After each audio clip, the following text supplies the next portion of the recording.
Witkoff and Kushner just left. Just I left. Are you drunk, Joe?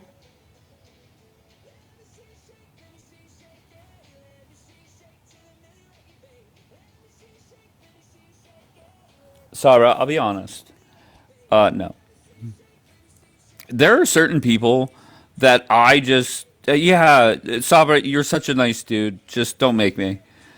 Thank you, Leela. Good morning.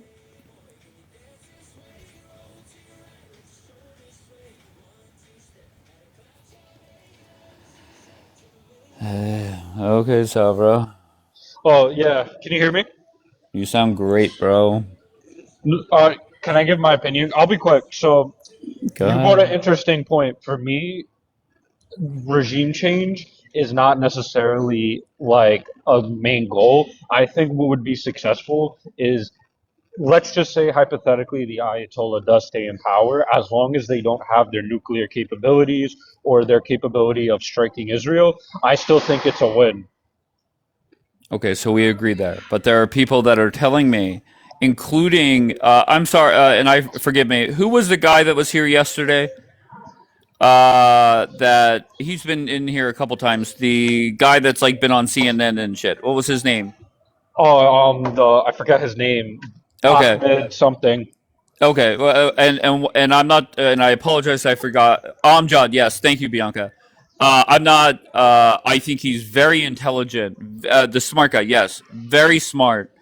Um, but for him to tell me that if Trump makes the move and Israel is safe from nukes for the next decade, but the Ayatollah is still in charge, that hypothetical is a loss.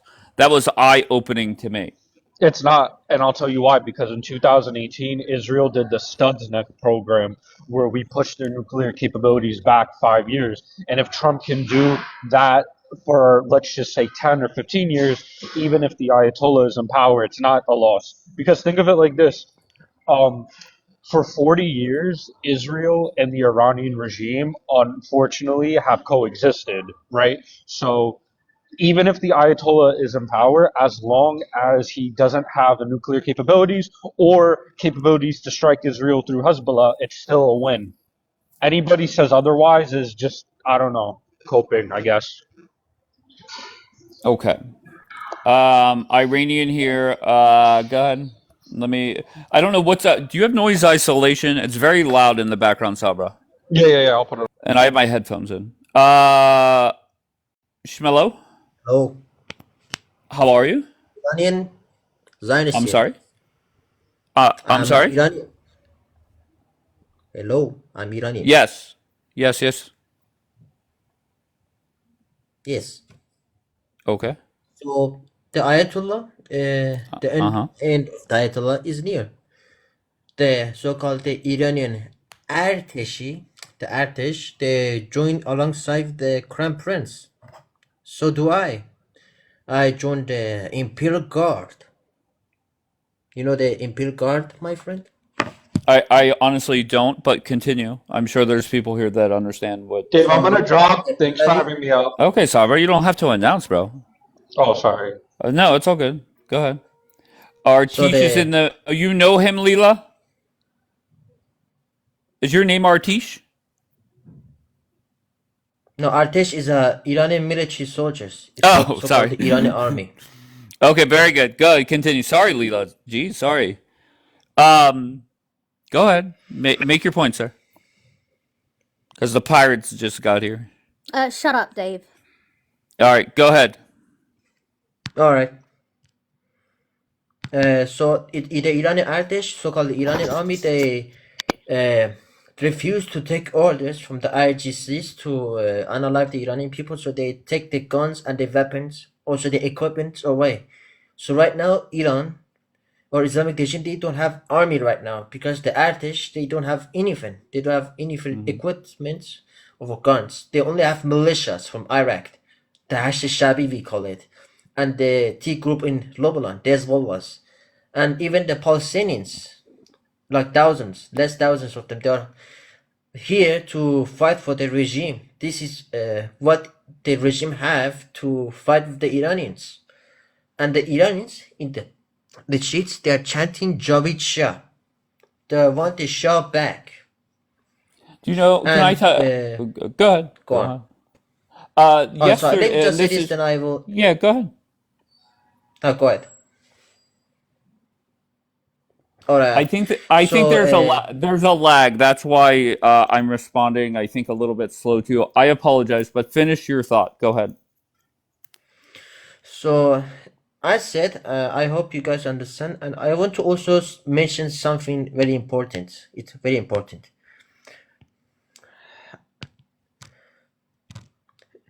Do you know this guy, the Queen Nez or Nesnes, Not correct? this guy. Yeah, Here we we go. know. We know her. Yeah, he was.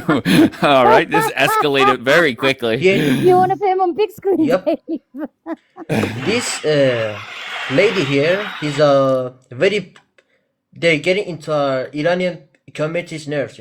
He's coming, supporting the IRGC, being a Hezbollah. He is the Pan Arabs, the Hezbollahs actually.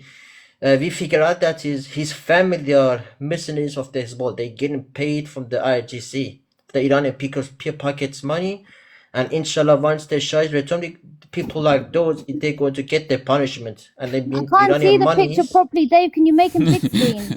I can't see the picture, Yeah, Dave. make it Some of bigger. us have bad Stop, eyesight. stop, Bombay. Dave, some of us have bad eyesight, Okay, Dave. Bombay, stop it.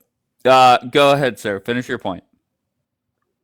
Oh yes, I have not much to say, but people like these, the RGC supporters, the Hezbollah, we Iranians going to find them in one day. One day when we are free, we're going to go after them.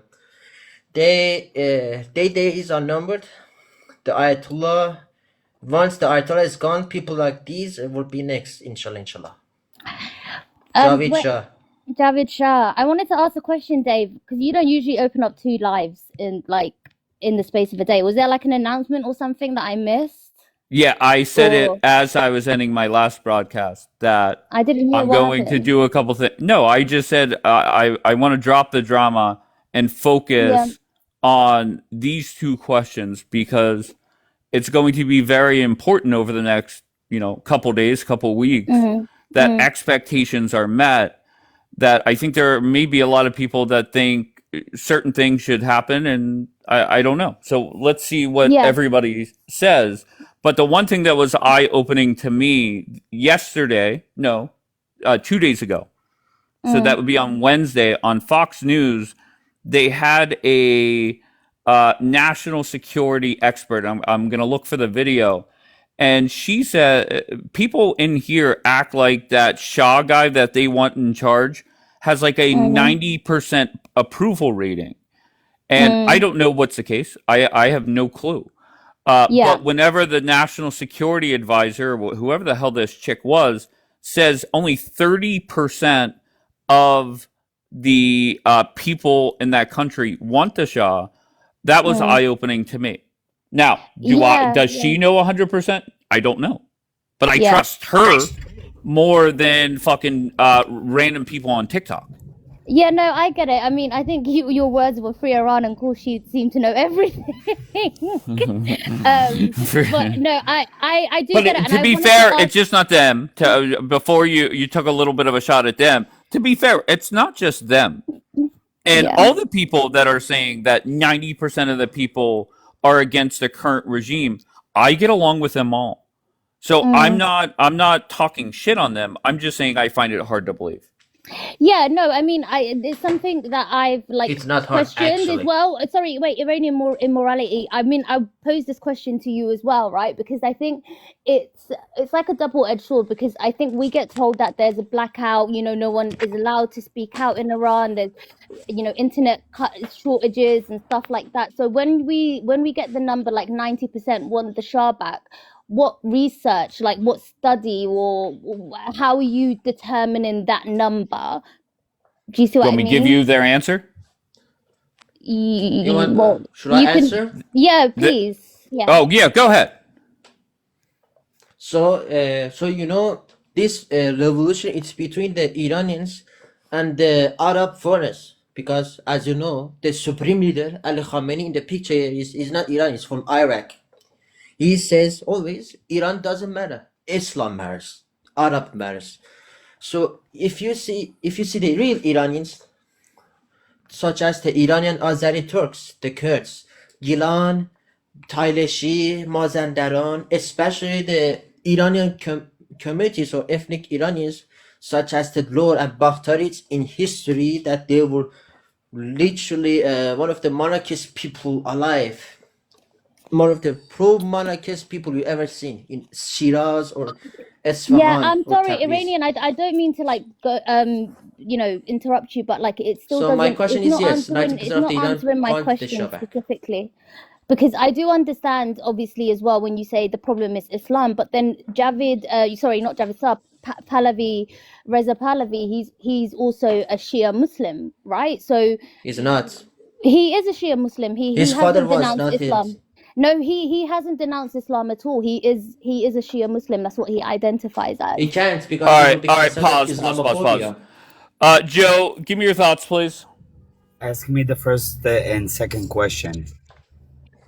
What is a successful couple weeks for Trump? Okay, so here's the bottom line. I heard you saying that it's a W if United States will get the nuclear program down. Am I correct? So if the Um, Iranians are giving out the nuclear program, it's a W for United States. That's how you see it, Dave? I think it is a win for Trump if Trump walks away knowing that they really can't do much for the next at least 3 years, because that's how long he's in charge for. Yes. So So go ahead. first of all, the agreement with them is for them never ever to be able to have nuclear weapon ever. That's number one. Number two, no, it's not a W for nobody, because number one, we're not liberating the Iranian people, so it's already a loss for mankind. Because the Okay. point is to liberate the Iranian people. They need freedom. All right. Very good. Second, So wait, hold on. I want go to ahead. focus on that if I may. Okay. I don't think you have been here. We've had this conversation a couple times now. So I'll ask you, can you see why Donald Trump is hesitant, possibly hesitant, to force regime change? Yes, Okay, why because would he be? Go ahead. we saw it in Iraq, we saw it in Syria, and Iran is going to be 100 times even worse situation. The problem with Iran in general, that it's hundreds of ethnicity groups, right? It's not only pure Iranians and that's it. You have Kurds, you have other ethnic groups over there. Once the regime is falling, and theoretically the Kurds are deciding that they're going to be at war because they were oppressed against the Muslims, etc., or against the Shia, or God knows what will happen over there, it's going to be a lot worse, because the key in Iran is their position and the oil, if it makes sense. Okay, good. So, and I appreciate everything you're saying, but if you were on the phone with Donald Trump and he said, "Look, Joe, I just want to fuck them up so bad that there's no doubt, like there was the last time, and I'm gonna make sure that I do so much damage that these motherfuckers won't be able to do shit for the next 3 years while I'm in charge. And if the Ayatollah is still left in charge, then so be it. I want nothing to do with regime change." Does that make sense or no? It makes sense, because the way Then how is it a loss? because the way Donald Trump see it, I don't think he can trust the Shah. I don't think he have enough confidence that the Shah can lead the country, and also that's how I think Donald Trump is seeing the situation. I don't think that Donald Trump thinks that Iran can be a democracy, if it makes sense, because it didn't work in Iraq and it didn't work in Syria. You see what I'm saying? So he doesn't want 100 times bigger nation and much more powerful, by the way, having this issue or this situation. Okay. AWB, I see you're back. We're not talking religion. We're just talking about Politics. correct. Just very simple. Do you want regime change? Yes or no? Let's start there. In Iran? No, in fucking the Indiana fucking governor's you asked a race. broad question. Of course. Do you want to okay. Do you want to see a regime change there? Yes or no? Me personally, if the people of Iran are being oppressed, and they They want are. to be, Well, they're getting murdered. It's not Yeah, the they question. are. yes, hmm Okay. if they're being oppressed It's and not. they want a regime, if they want a regime change, then again, I'm not an Iranian. At the end of the day, if they want the regime to be changed, then it's up to the Iranian. I'm people. asking for Oh you. my God. You have opinions on everything except for this. Why is that? You had a lot of opinions earlier about The shit. thing is, with this, it's again, I'm not an Iranian at the end of the day. And Are you I'm a not, Gazan? Yeah, Are you from fucking AWB, Gaza? kind of pointless to request an answer. Are you fucking Gaza? I am at heart, but what's Oh it my called? God. I am at heart. Okay, you dumb fuck. It's a Already Kaz. starting your Yeah, but bullshit. Exactly, exactly. Okay, so at the AWB, end this of is the day, why I'll what call did you I out on do? hypocrisy. Why No, can't I speak? AWB, this is why I'll call you out on hypocrisy, right? Because you can't say you feel with Gaza No, at because the thing heart. is, with the reason why I'm No, saying this, AWB, stop. Because why am I always interrupted and can't No, give because an you answer? realize that AWB, I'm in no mood for whiners right now. Okay, so back to you, Joe. So just going back to that scenario where they are extremely damaged but still in control. The IRGC is still in control, but barely. There's a lot of damage there. Just So hold on what one sec. Why is that a loss for the United States? But again, for United States, maybe it's not a loss. Okay, is it a loss for because they- Israel? it's a loss for everybody in the end of the day. Again, maybe not for Okay. governments, but for people, if it makes sense. For me, for you, for whoever is in favor of, again, humanity. We can see the Iranian people getting butchered just because they want to be free, because they want to wear leggings and a tank top. Make sense? We can Okay. see them getting butchered because of it. W leggings So- and tank tops. Exactly. So the regime in general is a no-no. Okay, And so I- is it fair? Just hold on. I just got one more question for Joe, and then I'll let you in, sir. Joe, just very simple. Is it only successful if the Ayatollah is taken out and removed? Yes. Yes, because Okay. the Ayatollah is a threat not only to the Iranian people, but to everybody in the area. By the way, let's talk Wait, about the proxy. Wait, 1 They're second, Joe. getting Sorry, big- Joe, Wait, 1 shut second. up. Hold on, Pirate. Bombi. I'll bring you back up, Bombi. Listen, Let's once not again, forget- Bombi, stop it. Go. Let's not forget the proxy. They literally give him billions of dollars, not only to hurt Israelis, but to hurt Europeans, Americans, Christians, etc., etc. All the area, the whole Middle East is in big issue when you have the Ayatollah in charge. Okay. From Let me- Yemen up to Lebanon. All right, my friend up there in the Iranian. Go ahead, sir. Yeah. First of all, the Kurds, so-called the Iranian Kurds, because I don't talk about the Kurds outside of Iran. They don't want separation. They want the Shah return, especially the Kurds from the Kermanshah. Those say Iran will be separated. It's the leftist woke talking points because they oppose the Shah. Shah will unify the Iranian people, and myself, I joined the Imperial Guard of the Shah personal army. I will get Okay. training and I will lead the squad. Now, so Iran will be so guys in World War One.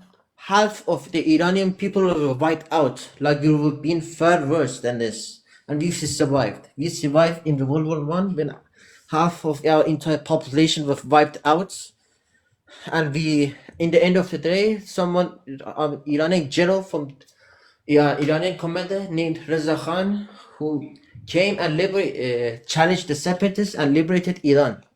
So we survived in World War One, and we were going to survive this. There will be no vacuum. Now the problem is the Trump wants the Iranian oil and Iranian gas, and they see that they say to Pahlavis that is, we will guarantee you that you will lead your country, but you gotta sell us cheap oil and cheap gas because it will benefit them. And the Shah is not a traitor. Because of the Shah says, if you want oil and gas, and because of the reasons you want to bring me to power, then fuck no, let the IRGC stays. So Okay. the Pahlavi is admired by the majority of Iranians. There will be no vacuum. It's a far left agenda talking point. I want Okay. to continue. I appreciate you, kind sir. Okay. Sajida, you did a great job with the earlier broadcast. Just a simple Thank you. question. Hypothetically, Trump goes and fucks them up this weekend or whenever and does a lot of damage, but the IRGC is still in charge. Is that a success or no? I would have to say no. So this would be a loss Okay. for the entire world, and I'll tell you why. Number one, it's in Sure. America's best interest for countries like Iran and Qatar, who are like, the greatest producers of natural gas and have oil, to be our allies. Because the alternative is them being allies to nations like China and Russia, which continue to put money in the pockets of the IRGC that funnel money into T organizations that destroy lives, even the lives of the Muslims that are living in the Middle East. Babe, I'm If you sorry. Can believe, I hold on. If wait, you Sajida? believe, I want to hold tell on, I'm not something. done, bro. No, I If you know, but believe, wait, dude. Guys, Hold on. stop. you're cutting my Stop. No, wisdom. I don't Stop. want to cut you off. I just want to tell Dave something. Dave, there's a person named Shmuel Shai. He's a part of the Israeli government, like he's a spokesperson type of thing. If you want to bring him up, he's very intelligent. Like literally, he's He's not in the rebuilding Gaza queue. plan. Oh, I don't He's know. not in the queue, but שמואל, he's more. תבקש לעלות אם אתה רוצה לדבר. שמואל. Sajda Okay. was still speaking. All right, though. let Don't Sajida interrupt. finish, please. All right, thanks. And if you think that these T organizations aren't also oppressing the Muslims, you're crazy, right? You can see what happened in Gaza, how the innocent lives there became victims of what the H group has done and did do on October 7th, right? So funneling any power that's willing to funnel money to these groups is dangerous to the whole world. So yeah, we would be losing if we walked away with the IRGC still in power, just like we lost in Afghanistan because we walked away and the Taliban are still in power. It does not serve any good. And we could bring humanitarian stuff into it as well. Of course, the Iranian people deserve to be free, but if you just want to be cutthroat and just talk politics, it's in the best interest of America to not have the IRGC in power 100%, and Israel and the Middle East, like all the other countries as well. People are sick of this nonsense. And what Okay, are we going to do? What are we going to get just by disabling them a little bit? Okay, can I ask you, Sajida, can you see why Trump and Hegseth and all these people could be hesitant on regime change? 100%. It makes sense Okay. because it would, a lot comes with regime change, right? But why even rock the boat if you're not willing to take the win? What's the point? What's the point? Okay.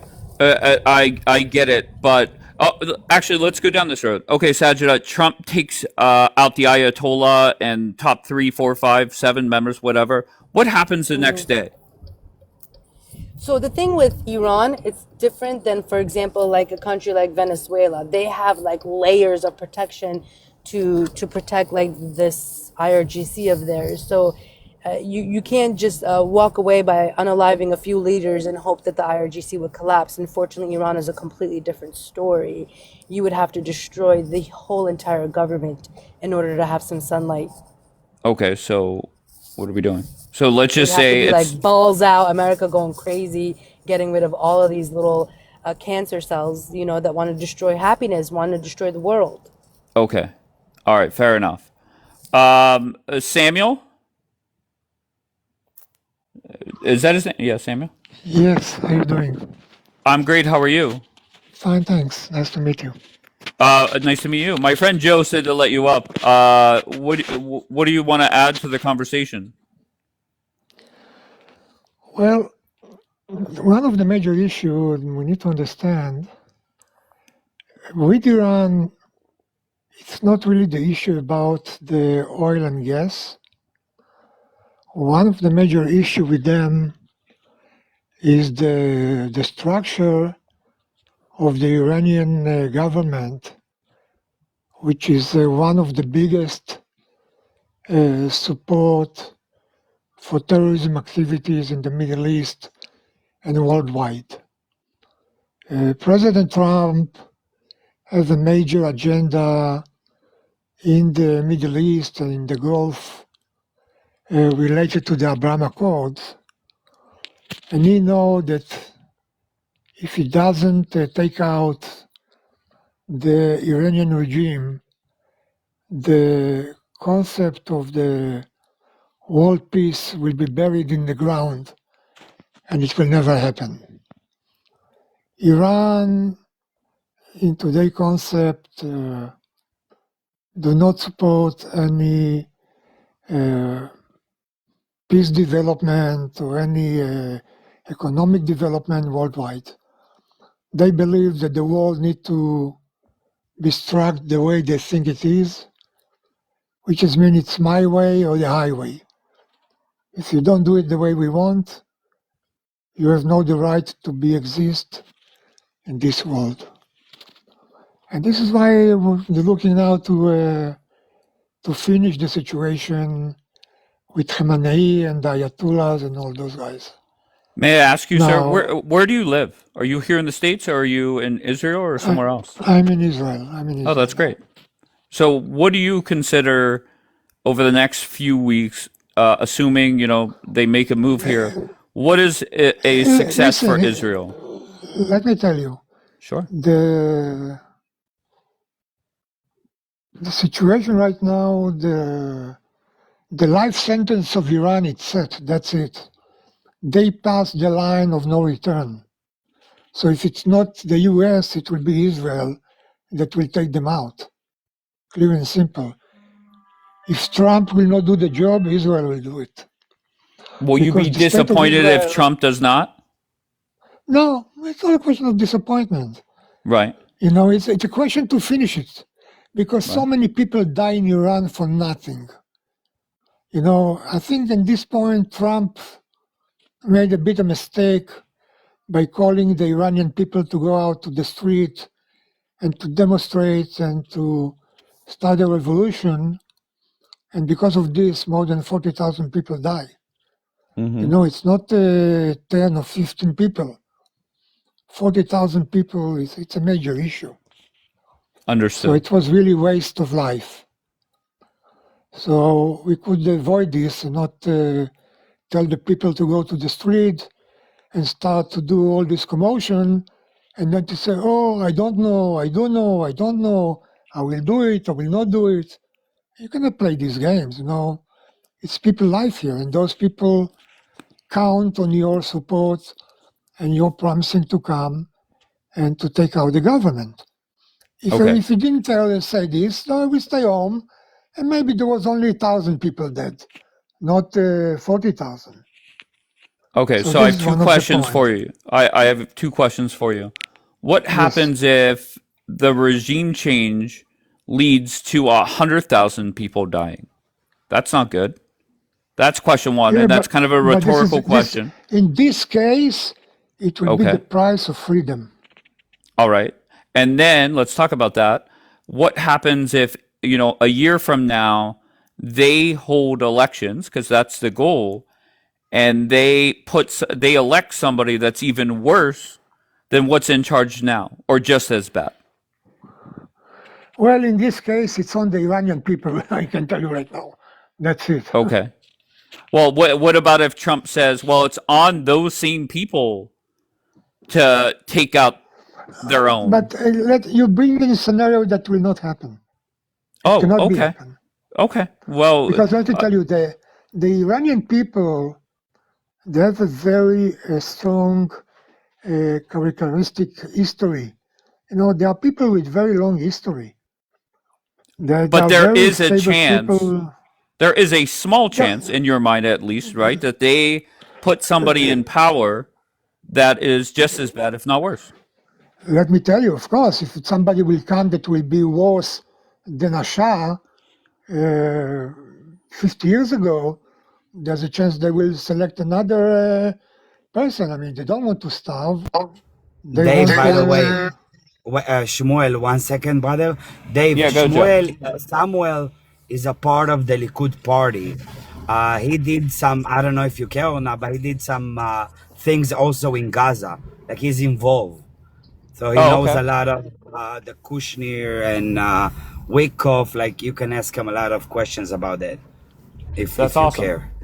Okay. That's how he got his knowledge, more or less. So, Samuel, whenever we talk about, I don't want to talk about the past that much. I want to focus on the next few weeks. Your very intriguing story that Joe just told.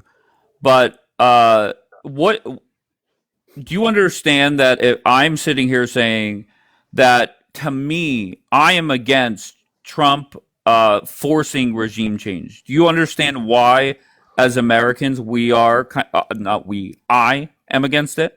I don't think it's smart to do. Let me tell you something.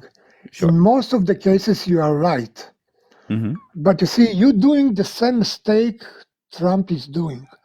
You don't understand the Middle East philosophy and the Middle East way of life. And that's fair. The I respect that. You're right. the fanatic Sunnis, the way they believe all the way to the death. And you need to understand those missiles which are pointed today in Israel, if Trump will not do nothing today, within 3 years, those missiles will be in New York City. Okay. Clear and Okay. simple. All right. Fair enough. AWB, I let you back up. AWB, good. Give me some thoughts. You know what it is? What's the only thing is, it's I don't like I said throughout history. It's I don't really trust what the American government is going to do, and I do not trust what Israel is going to do. I don't believe that they have the best. I don't think they have the they don't have their best interest at heart for the Iranian people. That's what I'm I not personally even. I'm not even looking for if you trust people or not. I'm just looking at a macro view of things, and what do you consider productive or successful? What do you consider a failure? I don't. But I don't think you have much of an answer No, because no, you I don't don't. even I know don't. what I side don't you believe it. support. I don't believe it's productive for America to get involved at all. In all Okay. honesty. Okay. Fair enough. Bianca, give me your thoughts, love. No, I came to again, unfortunately, bridge the gap, right? Because I'm obviously stuck between two worlds. I understand what the American public is thinking, the general American public, while also being someone who is directly impacted by the dangers of Iran. So it's like stuck between a very difficult place because I can 100% see both sides. Well, I can understand the American side from their perspective, but I'm living through the other. So it's a difficult, it's very complicated. Convincing Americans that more needs to be done in Iran is going to be something incredibly difficult. It's like convincing Israel why they need to, help us fight the cartel in Mexico. Right? It feels very distant for Americans. They don't understand the threat that exists. All right. And I appreciate that. Joe, go You ahead, Joe. know, you know why Oh is no, go ahead, this? Samuel. Because the American way of thought, the world started in Santa Monica and finished in Long Island. And nothing behind those borders, they don't But care. unfortunately, that's not true. No, it is Yeah. true. No, about Americans are not. Americans about are. foreign policy. About foreign policy. Americans are not necessarily thinking about the Middle East all the time. They're worried about No, they what's don't. They going don't on care. in the United States at the border. That's the main concern because it's the more direct But as I threat. said before, from the moment one missile will fall in Central Park, then we see what will happen. God They're forbid, going to but say that's the nuke the point, right? bastards. We don't want that to happen. So that's why we Exactly, can't but have enemies like the IRGC continue to cahoot yeah, with but people like the China and problem, Russia and like get their capabilities up, their technology up. This is very dangerous for the whole world. Yeah, but We the don't problem, want it to the way of happen. thought of the American people is very for the moment, not for the long Yeah. terms. We This don't is want one it of to the happen, problems. but it's a scenario that could definitely happen. As of today, as we speaking, Iran got the capability to reach London. So can you imagine? You said to If reach London? yes, yes, ma'am. Yeah, that's dangerous. And add Yes. on another 5 to 10 years of technology onto that, right? But It's I No, don't. you scary. need only But 2 years. but Trump Yo, isn't. you Wait, know what's interesting about a lot of what you guys are saying? It's Yeah, you hilarious, right? can. First Listen, off, North Korea, North Hold Korea has on, a Egyptian. I'll get missile. you in, bro. I'll get you in. Go ahead, North Korea has Samuel. missile for 17,000 kilometers. They will give it to the Iranian in a question of weeks, not years. Okay. Egyptian, how's it going? Give me your thoughts, sir. good. First of all, I'll break a couple things out so there's no delusion. If the United States wages war on Iran, it would be an easy victory. This is just delusional thought to think that they could handle America. America shouldn't be fighting wars for Israel. You guys claim you have the technology from the United States. You're one of the best armies. Fight your fight. This is your fight. This is not the American people's Wait, fight. what makes you think America that this has isn't no. an Can I American just finish, fight please? too? Can I finish? Yeah, sure. Yeah, you America can. already fought multiple wars. It hurt the people of America. Trump ran on the campaign that there'll be no more wars, right? Which we clearly aren't seeing. And let's just be real here. Americans are tired of dealing with foreign aid to other countries when we see what's happening in the United States with infrastructure and schooling. And we're tired of fighting for Israel. You have the Okay. capabilities like you claim you do. Go fight the fight. You claim you're the strongest. Can I Show answer, us. please? Can I answer? Yeah, go ahead, Joe. So, thank you. So this is a new talking point for the pro palis. What they're doing right now, and I'm not saying it to to This has gaslight. nothing to do with I'm being very pro-Palestinian honest. at the end of the day. Shut up, AW. You know how stupid Please he don't tell sounds? me to My shut up. cousin Yeah, serves in the Oklahoma Air Base in the United I thought States. You I sound thought your dumb. cousin is in the Okay. Egyptian army. So is it or I is can't it? have a cousin that's an American I citizen know. that serves the Just U.S. because Oh, we so have you big have families. cousins all over. All Yeah, right, let me hear Sharmuta from I told you Joe. family. Oklahoma Air Stop. Base All for right, a reason, so you relax. know exactly where. Ya khawal. All right, go, Okay. Joe. Anyways, so that's their new talking point. They're gonna come, and that's what they're doing. They're infiltrating the right, the far right, It's and not that's infiltrating, the it's talking point. infiltrating, by the way. Shut up. That's the talking point But that they're Joe, it's giving very us. easy to debunk, right? Let's talk Very about the easy to facts, debunk. right? Now, Let's talk about Mr. why this Egyptian, war would be in since you are America's best one second, interest. Sajida, since you are an American and you say it got nothing to do with you, how would you feel if you would pay $5.37 in the gas pump? Can you please tell us, give us your perspective about that? Beautiful, beautiful. So this is how I know you don't know So anything you don't about. care fucking up your whole nation. Do you want me to answer your question? Go ahead. You're Yes, so I. uneducated. Iran is part of the oil pact with the Gulf. You know what happens when you go to war with Iran? The price of oil and gas goes up. You don't know anything about economics when you say something like that. And actually, you know what? What You happened think when Iran you is no said I'm holding a longer? pro. Hold What on. You said, happened? oh Wait, my wait. God. You You said, said something. Let me brother, answer. calm down, and listen. You said I'm holding a pro pally point. Beautiful. Watch this. I think the United States shouldn't even give aid to Egypt. You understand? Does that make sense to you? Yeah, Egypt wouldn't survive without that, but that's besides the point. 1.6 Listen, billion will do just fine without it. I just wanna say something, okay? When it comes to what you're saying with the gas prices, I agree with you, colonizer. And also, So there's a hold colonizer. on, Wait, let me answer. Wait, Joe. Sajida, though. There's a huge threat here because I if know, but Iran let me. destroys the Strait of Hormuz, then we're going to be paying $8 a gallon. So there are a lot of risks going to war with Iran because they could turn around and really destabilize the world with The economic economy Yes, with the it's advantages Not that all they hidden have. through necessarily. agenda. oil and gas. It's all hidden agenda with them. Hidden The reason agenda. the This is facts. You colonizer. just don't Calm read. down, breathe. Thank you. The reason that he doesn't want United States to give aid to Egypt because he knows better than me, since his brothers and sisters are serving the Egyptian army, that once the money from United States is not getting to Egypt, the Muslim Brotherhood is right back at our front door. And that's exactly Your what front Colorado door. knows. What are you Yeah, talking? our front Yo, door. is this Well, I guy love you, fucking Muslim. stupid? Our I love front you, Muslim. door. Our Dave, oh let me yeah, know when I can Muslims, talk when go he's ahead. done, because he's Our dumb as hell. radical Muslims, go ahead and laugh at me. Prove me You're just wrong. dumb. But NYC Joe, that doesn't even make sense. Hold on, let me because answer Egypt that, has please. been Let All me an right. answer that. Hold ally. on. Listen. I don't want to hear from anybody but Egyptian. Let's just go. Let's just have this conversation based off the reality Yeah, that let's do Trump. reality. Yeah, No, let's just do. hold on. Mm. Relax. Based on the reality that Trump is going to make a move over the next few days. That is once again, you might not like it. I'm not even debating that anymore. That's done and over with. The decision, I'm guessing, has been made, and they're going to make a move and fuck them up. Okay, so What? Dave, can I rebuttal him and answer yours after? Can I do that? Go ahead.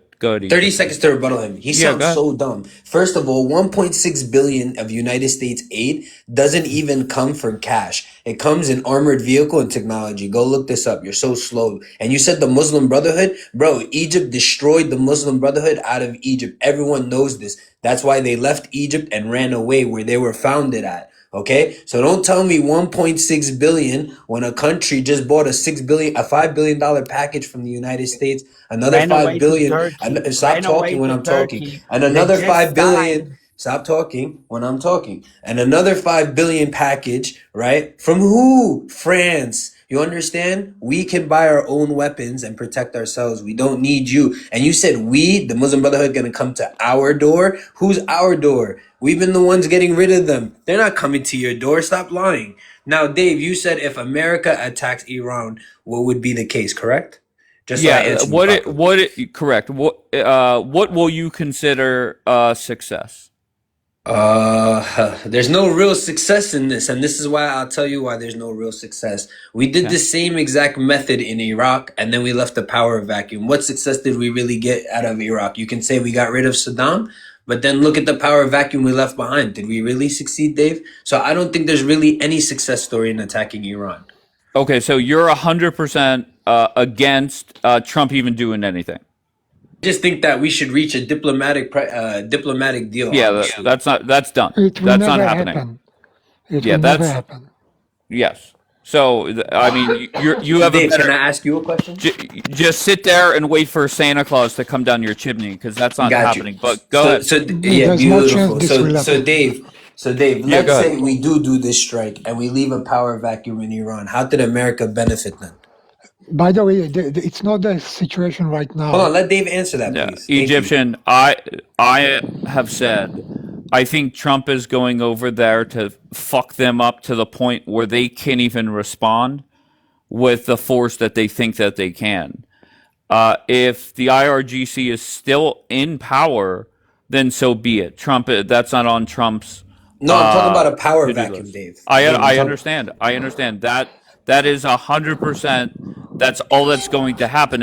And people are saying, well, what happens if it escalates tit for tat? It's not going to. Trump's going to go in, do what he has to do, and then get out. Yeah, but Dave, you still have to Dave, answer let the me tell you idea of a something very power vacuum, important. Go right? ahead. Like Iran.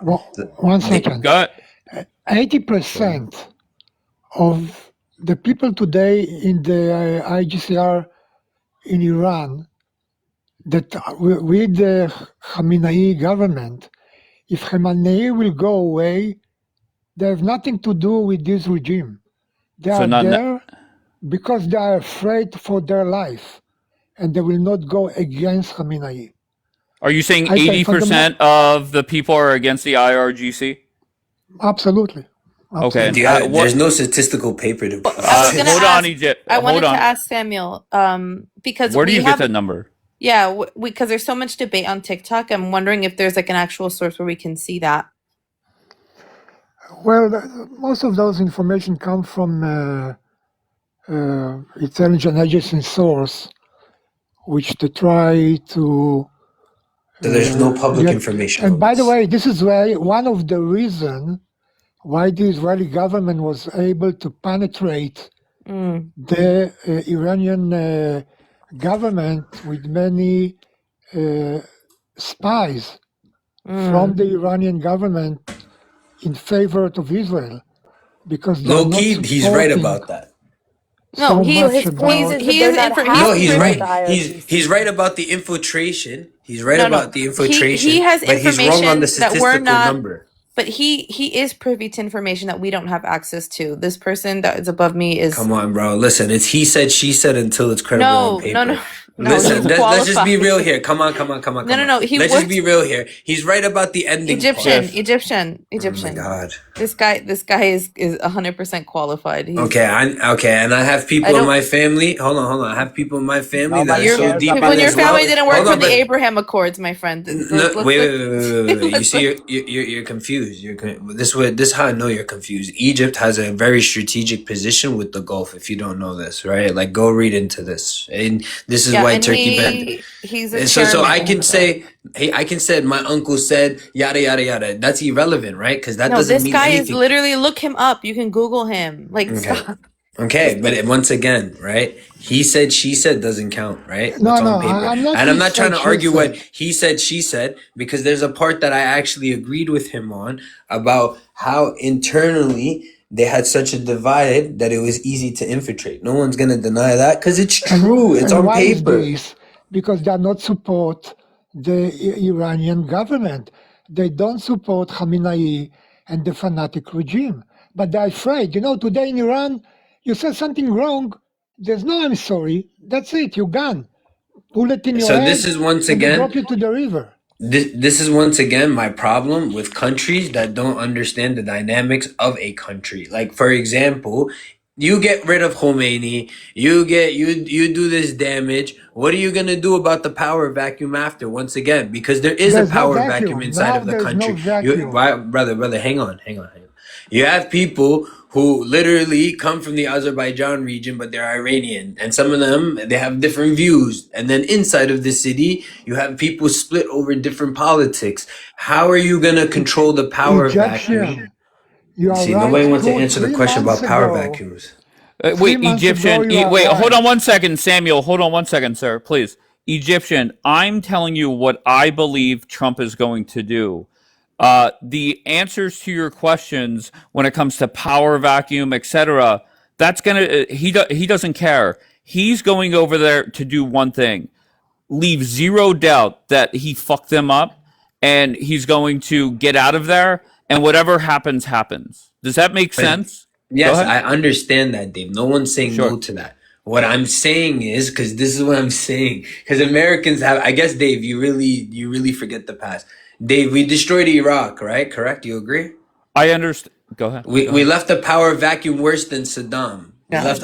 Yes. We Destroy Iraq, destroy Afghanistan. brother, hang on. Nobody talking about Afghanistan right now. We're talking about Iraq. You're the one No, bringing I up all said they these did. other countries. No. Like, Because in order for you to give an understanding, you need to give an equivalency, right? What's the equivalency to something like this? Iraq. When we got rid of Saddam and they destroyed Iraq, we left a huge power vacuum that hasn't been solved, that still affects the United States. And if you want to be technical, it affects Israel. So you guys didn't get any more security, to be honest. Okay. All Yeah, right. but Fair this is enough. not the situation right now. You're right, 3 months ago, one of the biggest problems was the question, what will happen after they move away the current government? So it was a vacuum. There was nobody able to fulfill the position. Today, there are 2 major candidates that can fill in the position of Khamenei without any problem. Dave, I got a question for you. You're America first, correct, Dave? Right. Okay, beautiful. Did you ever ask yourself how much this would cost the United States? I'm not worried about that. You don't And pay not the attention Wait, about so full this party. what? now. What? Not the Egyptian, full party Egypt. either. Wait, hold on one second. Egyptian, you're on a different talk. You're on a different conversation than me. This conversation that you're talking about, I've had for months now. Now it's to the point where Trump has made a decision and gonna fuck them up. I just want to talk about what happens in the coming days and weeks. I'm not worried about that shit now. Your I get question the is what's talking point. success for America. Go. I'm sorry, AWB. You asked, but your thing, your picture says right now, what is success for America? Correct. He just Once asked you that question. what is going The to be cost? successful? Isn't success. This isn't really success There for we go. America, right? Because Okay, that's your success. opinion. Well. Actually, no, it's not an opinion because America right now is suffering a middle class problem, and that's a fact. Everyone knows I this, got once right? again, Egyptian. With all due respect, you're having a conversation that it's pointless to have right now. The There's nothing going to debate, change. the time to debate if Trump should do this or should do that, that's over, right? The Okay. decision, I'm guessing, has been made, and they're about to get fucked up. It's that simple. Okay. So what? So Dave, let me ask you a question. What is success for the United States then? Fucking them up. Now, Just let me explain. Let me explain why I have this up, Egyptian. Okay, is for 2 mornings on this app, 3 mornings on a different app. I was surprised at the amount of people that would come up here and say it is not a successful thing if Trump fucks them up to the point where they cannot respond that much. That's number one. Number two, they, for the next couple years, you put them in a corner. And the biggest thing is they're saying it's a failure if you don't get the IRGC 100% removed. That was eye-opening to me. So the point of this conversation is maybe expectations meet reality. I don't know. Listen, man, listen, man, I'm just gonna say this, man. When America destroys a country, there is no success, and it's just very visible. If you consider destroying a country's success, okay, America has the capability, spends $1 trillion on its defense budget. I mean, its military budget. So let's just be realistic in that aspect. But that doesn't. Okay, you're stating obvious facts. It's not Egyptian. Yeah. You're not being productive. Okay, so what do you want me to say? You want me to say I agree with you? Because I don't. No.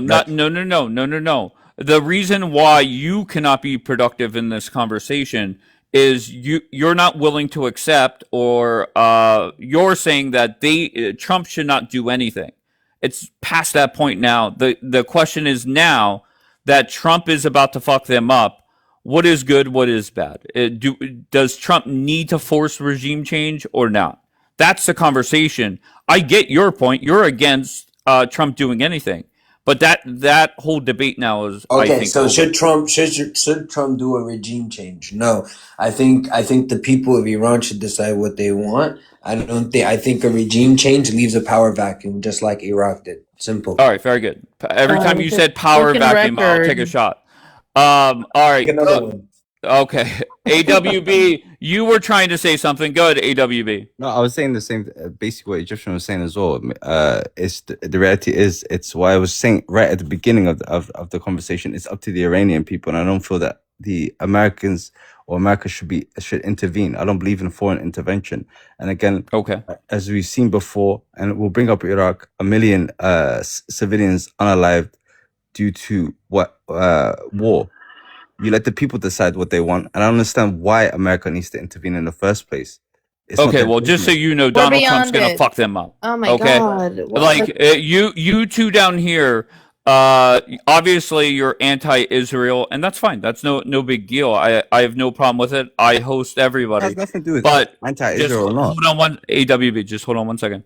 But the conversation, I just want to move forward to what happens whenever Trump does strike. That's what I'm looking for. You want to know what's gonna happen? Sure. Radical groups are gonna come up. There's gonna be more oppression. Iran's gonna be in a hellhole. Is what I see going to happen. Okay. Very good. Can I just say, Dave, Sure, Bianca. like I don't even feel like this is worth a response. At this point, we're not moving past wherever they're stuck.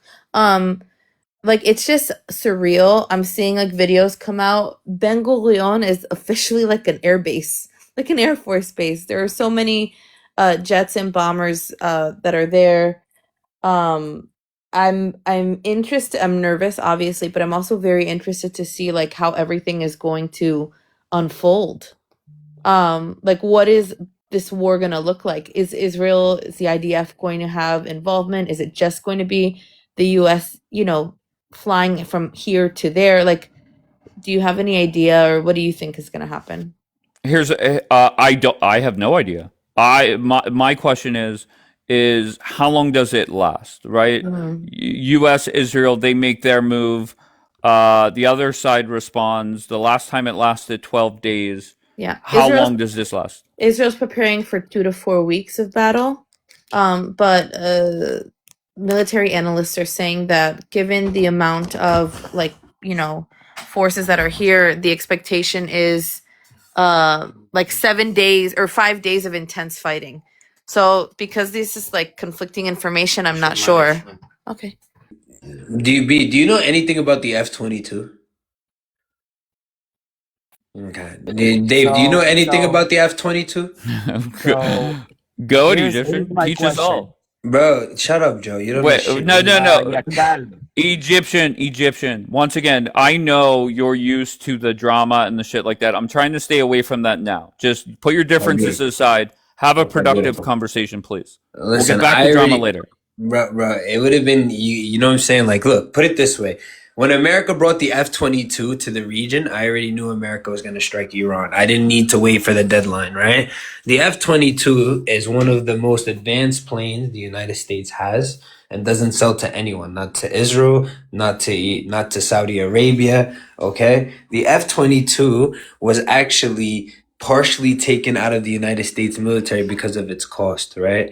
Now, when it comes to the region, it means that America is gonna attack Iran 100%, right? That was already the guarantee. Okay, you're stating the obvious. Hold on, yo, it's Okay. not the obvious, brother. Hang on, Egyptian, it means, bro. Come on. Just let me. You're not being productive. I I promise am gonna you, be you're productive right now. That just means that the first wave of strikes is gonna be heavy, and it's gonna be also done internally on the ground. Most likely, you're gonna see defense systems the same way Venezuela collapsed. It's gonna be a very similar strike to that. That's why the F-22s were brought there. My All right. my only Very good. concern my Go only ahead. concern is the Dave, let me possibility talk, of bro. oh my gosh. My only Yeah, concern you're good. my only okay, thank you. My only concern is the possibility of an EMP. That's the only thing that I'm worried about. 'Cause that would suck. But outside of that, like, I don't know. I guess it all depends on how desperate Iran is. But I feel like they're pretty desperate right now. I want to But raise expect another ballistics point. to be fired back at you All guys right, too. hold I on. don't Let think me. ballistics gonna be. Go ahead, Joe. So another point that we didn't speak about yet, and it's very interesting. Unlike Iraq and Syria, Iran is basically divided by two. There's two states inside one, if it makes sense. What do I mean by that? The IRGC is not the main army of Iran. Make sense? So there's two armies, two secret services, etc., etc., etc. The reason that Iran brought militias to unalive innocent people is because the actual army, I think the name of the army is Artash, something like this. The main, excuse me. Bro, you don't even know what you're talking about, bro. Okay, so the main You said army. two different intelligence services in Iran? Yes. Everything. Okay. The IRGC. What they did when they took over, they literally, went and doubled everything that the normal, government had, just in case somebody will try ever, to go against Khamenei. Oh If it my makes God, sense. the IRGC is a loyalist group to Khomeini, and they're double the size. Yeah, But but the even IRGC got. the army that you're talking about is civilian pulled, right? And if you were to talk Yes, about but their split, oh my they didn't goodness, wanna unalive the innocent people bro, in Iran. even how do you know that? You got something on paper that says that? What do you mean? You have You got read something about on it. paper that says Read that? about Because it. if you know Read anything about it. about their Tell me. army, you would know that that branch that you're talking about is also split into half of It's them are not a actually branch. very pro-government. I Yes, it is. got you, And the Egyptian, other but it's half not a isn't. branch. It's not a branch. I It's just, a it's a separate part that's pulled from the civilian population. exactly. That's, I And know what I'm those talking this about. so the IRGC is the most loyal people to Khomeini, okay?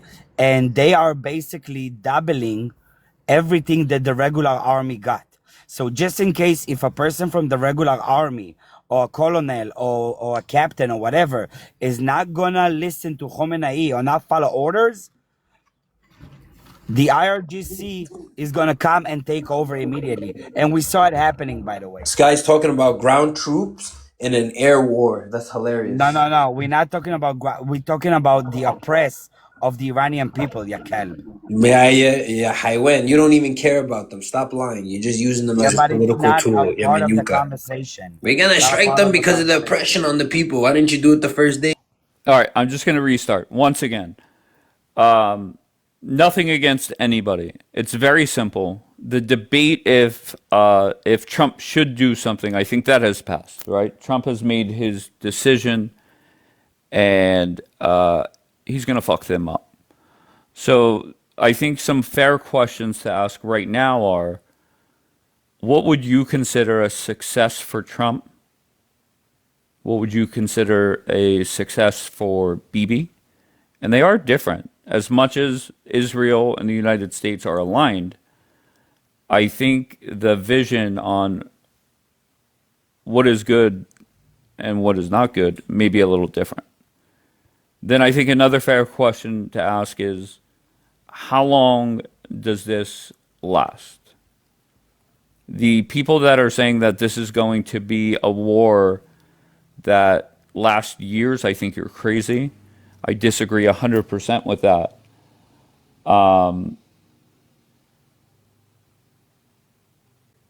And if you're AWB and Egyptian, once again, we disagree on a lot. But if you the debate about if Trump should do anything, it's pointless. And you guys are saying Trump shouldn't, so you're not going to be productive. Omar, Omar. All right, Omar. Thanks for showing up.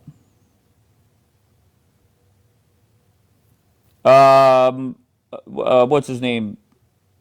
What's his name? The one that always is trying to get up here. Bono, get out of here, Bono. I'm sorry, Dave. If Go I'm ahead, annoying. AWB. First of all, Azadi's an Iranian. She could speak for herself. She has different views on Iran, and she could speak for herself again. But my thing is, and this is what I wanted to state, Dave. You should just literally Azadi, you are not in the queue. I would let you up, but you're not in the queue. But go ahead. What do you got? you should scrub out what is successful for America and just leave it as what is successful for Israel. And I'm gonna drop with that comment. All right, very good. You really dropped the mic, bro. Azadi, Okay. Yeah. Can you hear me? yes. How are you? I'm good. Where are you from? I'm from Iran. Okay. Where do you live right now? I'm in Canada. Oh, okay. And go ahead. What are your thoughts? I am nervous, I'm not gonna lie. But I'm just curious, right? I don't want to start anything, I'm just curious.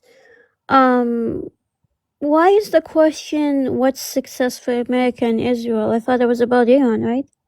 I'm Okay. just curious. Yeah. Well, I could throw that in there. What's success for your country? Go for it.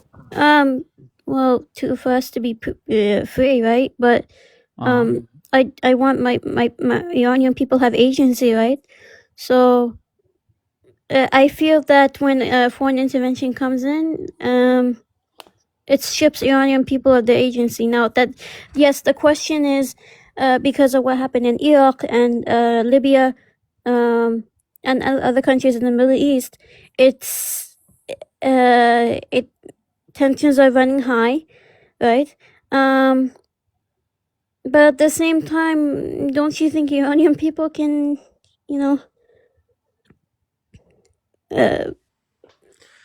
Never ever consider yourself Iranian again.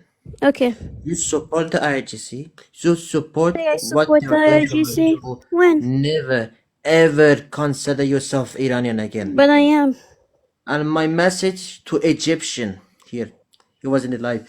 There is no power vacuum.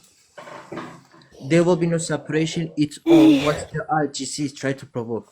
Anyway, the So Egyptians. I have a question for you Azadi, actually. don't When you you asked ever to hold consider on, I have a yourself question. Iranian When you again. asked to I see you in the to focus. G side 2 billion Muslims, how does it help our cause? How? the Muslims support the IGC to stay in power. I'm Muslim, but I You hate see? IRGC. You don't hate IGC. Don't lie. Don't lie. Even in Where's the Islam lie? Where's the lie? says Where's the lie? lying Where's the is lie? haram. So Where's you're the lie? Where's the lying. lie? Where's the You're lie? lying. You say you're against IGC. That's Yeah, a I am lie. against Big lie. IRGC. You, Wait, if you well, realize I'm that so sorry. IGC Hold can, on one second. Hold on one second. Why are you saying she's lying? Do you know she's you know lying. her?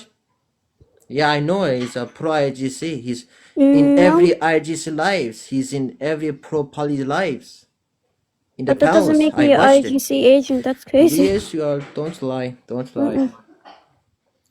Okay, so why she's definitely lying, says Daniel. So why come up here and lie? It doesn't make sense. Are you talking to me or him? Yeah, I'm talking to you. Me? No, no. Yes. No, why would I lie about something like that? You're I'll be lying. honest. I have no clue. Okay, Okay, I've that's never fine. That's seen fine. both of you If he wants before. to think that, that's fine. Like, I have nothing to prove to him. I want this regime gone as much as everybody else. But when he, One oh, second, sorry. Zadi, sorry to interrupt you. Dave, first of all, again, this Iranian immortal scumbag is in You're support pro of Iraq. G-siding. He supports G-side and America, unaliving Arabs Iraqis and deserve what Muslims America all did to around. Please stop speaking when I'm 23. speaking, you scumbag. No. You're a You're scumbag. scumbag. Okay, so the Second of three of all, you know each other. well, I've been on panels with I this only know person, and he's Azadi, a not this guy. scumbag. No, But I have no You're clue who all scumbag. three of this is you the same are. person that was threatening to find me in W Canada. Israel You bombing idiot! Iraq. Please shut your W mouth, you Israel. scumbag. W If I saw Israel. you, W if I saw you Gaza on the is a street, you would parking cross lot. the street. I'll be honest with you, Gaza is brother. a parking Please. lot. I And was in Gaza. I Azadi, can show you and the Azadi, picture. first of all, Azadi is Azadi's Arab, against the like you. IRGC. She actually speaks No. against the IRGC. She runs her own He lives and speaks panels. against This guy is Israel. just an He idiot. only speaks That's all I against have to say Israel. about You see, That's me, you? Iran That's you need to soldier, somebody. lay I I've off had the seen drugs somebody else and the with this to gambling, picture. mate. give I'll my be honest with ransom. you. That's what you Okay. need You to are do. imbecile. You know what I'm an I'm gonna do imbecile. if I found you? I'm gonna What would you do? report it to the Wallah, I Mossad put the fear of intelligence. God back I'm into you, gonna brother. You'd break off cross your the street. bones. Oh, okay. Iranians will going to overthrow Okay. Islam like it But or like, not. I And just we will want you guys to invade think Iraq, about something. inshallah. You remember? Iraq will be a parking lot, Dave, just what do you like think about Gaza. someone saying that they'd unalive 2 billion Muslims and get rid of the Arabs? What do you think about that? What am I, a judge? I don't comment on what other people Iran say. will That's a be grown free ass from man. the He can say Islamic whatever he regime. wants. We are not Muslims. We want the Islamic regime gone. The Ali Khamenei will get what he deserves. The Trump will do his job. And you're going to cry about it. There will be no I'm not going to Muslim, cry there about will be no anything. I'll be Islam in honest with Iran. you. Yes, you're crying about it.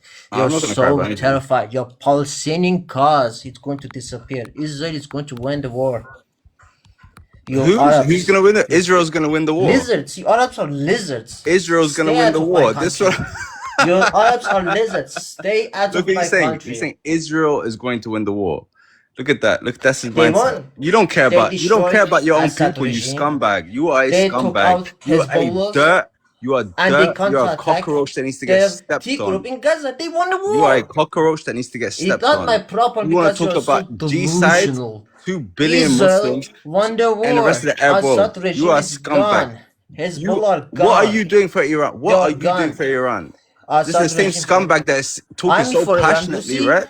I am And he's Dave, sitting can there I on the speak? slot against the machines like the IRGC idiot that he soldiers is. in He Gaza. sits there on the slot machines And won. and playing I took out blackjack the at the IRGCs casino in whilst Gaza. having discussions. And You I will take idiot. out You're a the IRGCs scumbag. in Lebanon. You are a Hezbollah Okay, took scumbag. bases of the IRGCs. And Okay. You you're are a gonna lose. scumbag. You're a scumbag. You're Okay. Arab subhuman. All right, let's just I'm a recap. subhuman. Okay, so this is how you want to advocate for Iran by being like this. Okay, let's just recap, okay? I have no clue who the fuck those three people are. You had one person that wants regime change. You have another one fighting against regime change. And then you had the chick come up and say she's for regime change, but has a history of saying she's against regime change.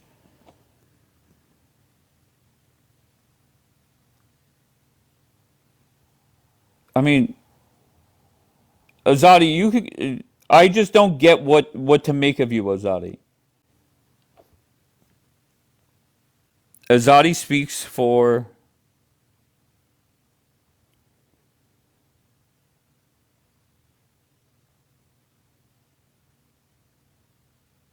I have no clue who those three people are. So Avi, do I know you, Avi? No, we didn't have the pleasure of talking. All right, I Avi, give me your thoughts, sir. I feel like I am in United States because I live near the Ben Gurion Airport, and there is so many planes, American planes, on the ground there. Because they're about to fuck shit up. Dave, by the I way, don't know. I don't know. Okay, No, very good. only Trump knows. Dave have one-on-one with Azadi. Okay. She wasn't in the queue. Go at AWB. again, Azadi is against the IRGC. She's very passionate about the IRGC. Of course, when it comes down to it, I've been on her lives multiple times, and she stands against the IRGC. And for the Iranian immortal scumbag that wants to keep trying to push, this is what I'm saying to you. He's trying to lie to people just because she doesn't support Israel and is a pro-Pali. She has her own opinion. Okay, I've heard enough. All right, come on, Azadi. All right, what's your deal? I want regime change. I want this regime gone just as much as everybody else. But why is it supposed to be a success for America when they had a hand in helping put this regime in power? That's what I want to know. Okay, okay. Can I ask, how old are you? Just real I'm quick. 23. I'm 23. Okay, you're 23. Okay, very good. Yeah.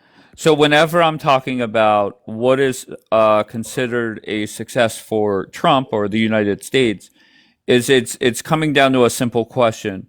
There's no doubt about it that Trump is going to do some damage over there.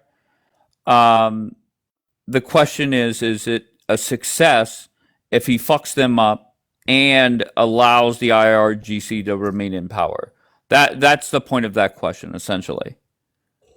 Does that make sense? They help, yeah. Okay, go ahead. Yeah, they helped put this regime in power, and like even during the Green Movement, Obama didn't do anything, and then Biden helped. Biden helped with the hostage deals and sending like so much money to the regime. That's why I'm asking. Well, I'm not in the business of defending Barack Hussein Obama or Joe Biden. No, I But didn't say that. I'm just asking.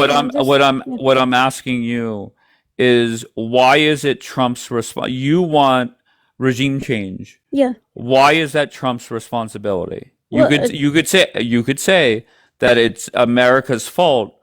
But you know what? Let's give it to you. Let's say Trump does go for it. What does the day after look like? IRGC gone. What happens on day one?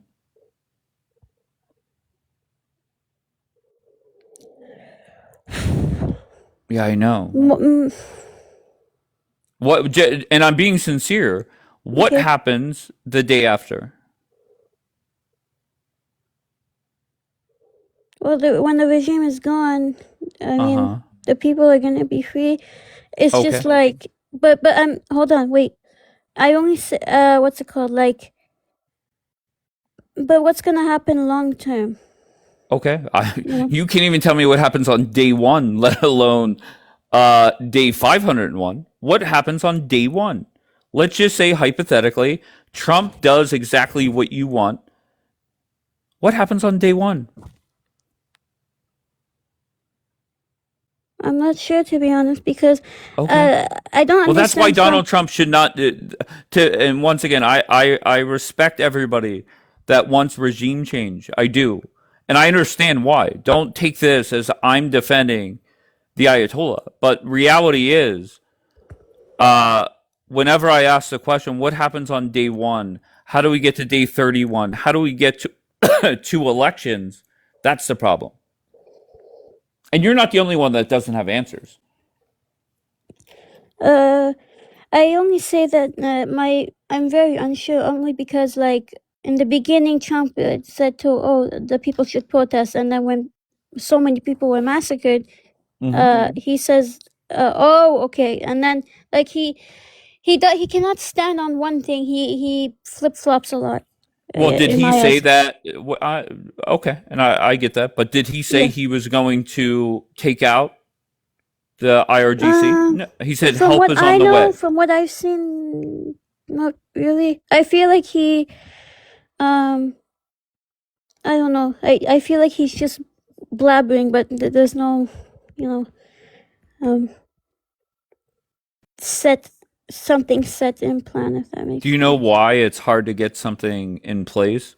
Yeah, Is because because it's okay, like go ahead. politics is like a game of chess. Like I'm not saying you should, go boom boom people and just no. Okay, so what do you want Trump to do? Uh, if I okay, lift the sanctions because they first I used to believe they were a good thing because wait I'm not done. I used to think they were a good thing because they put pressure on the government and the people will overthrow the regime, but it actually backfired onto the people so badly throughout the years, and then and then you saw the real collapsed. So So you want and a regime change, but also on the other side, you want the sanctions lifted? do you know how the sanctions work? Tell me. Okay, so there's like it makes it harder for the people to revolt, and everything that happens, it doesn't even affect the government. And to be honest, you see these regime kids, going overseas. You see these regime affiliates going overseas, and they are treated like royalty, right? But people in Iran are suffering back home. So, um, but I thought the sanctions were meant to, help, put pressure on the government, but the past few years we haven't seen that. We've seen them be more brutal to their own people. Does that make sense? Okay. Yes, it does. I hope I'm making sense. You do make sense, but just Okay. know whenever Trump puts sanctions on, the hope is yes, we understand. Trump understands that it's going to hurt the people.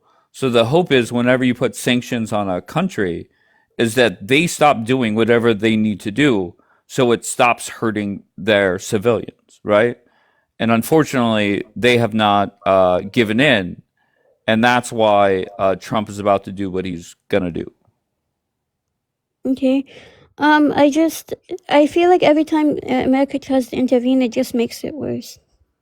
Okay, so all right, so here we go. You want regime change, but you Yeah. don't want America to intervene because they make it Because worse. So which they're one is making it worse, to be honest. okay? Yeah. So you want regime change? How do we get there? Who does it?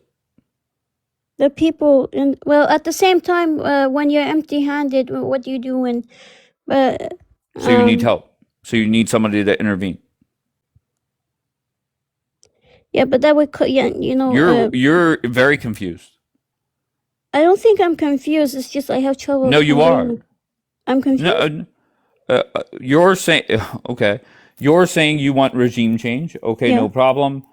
Then the next part was, well, who should do it? Okay, great. Who should do it? It's the people. All right, but they're empty-handed. You said.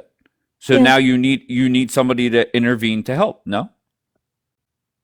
But at the same time, I'm trying to give nuance. There's like there's like many things to consider. Is what I'm trying to say. Okay. How about this? You give me a 5 things you want to see happen to make the end result where there's regime change. Give me 5 things that should happen.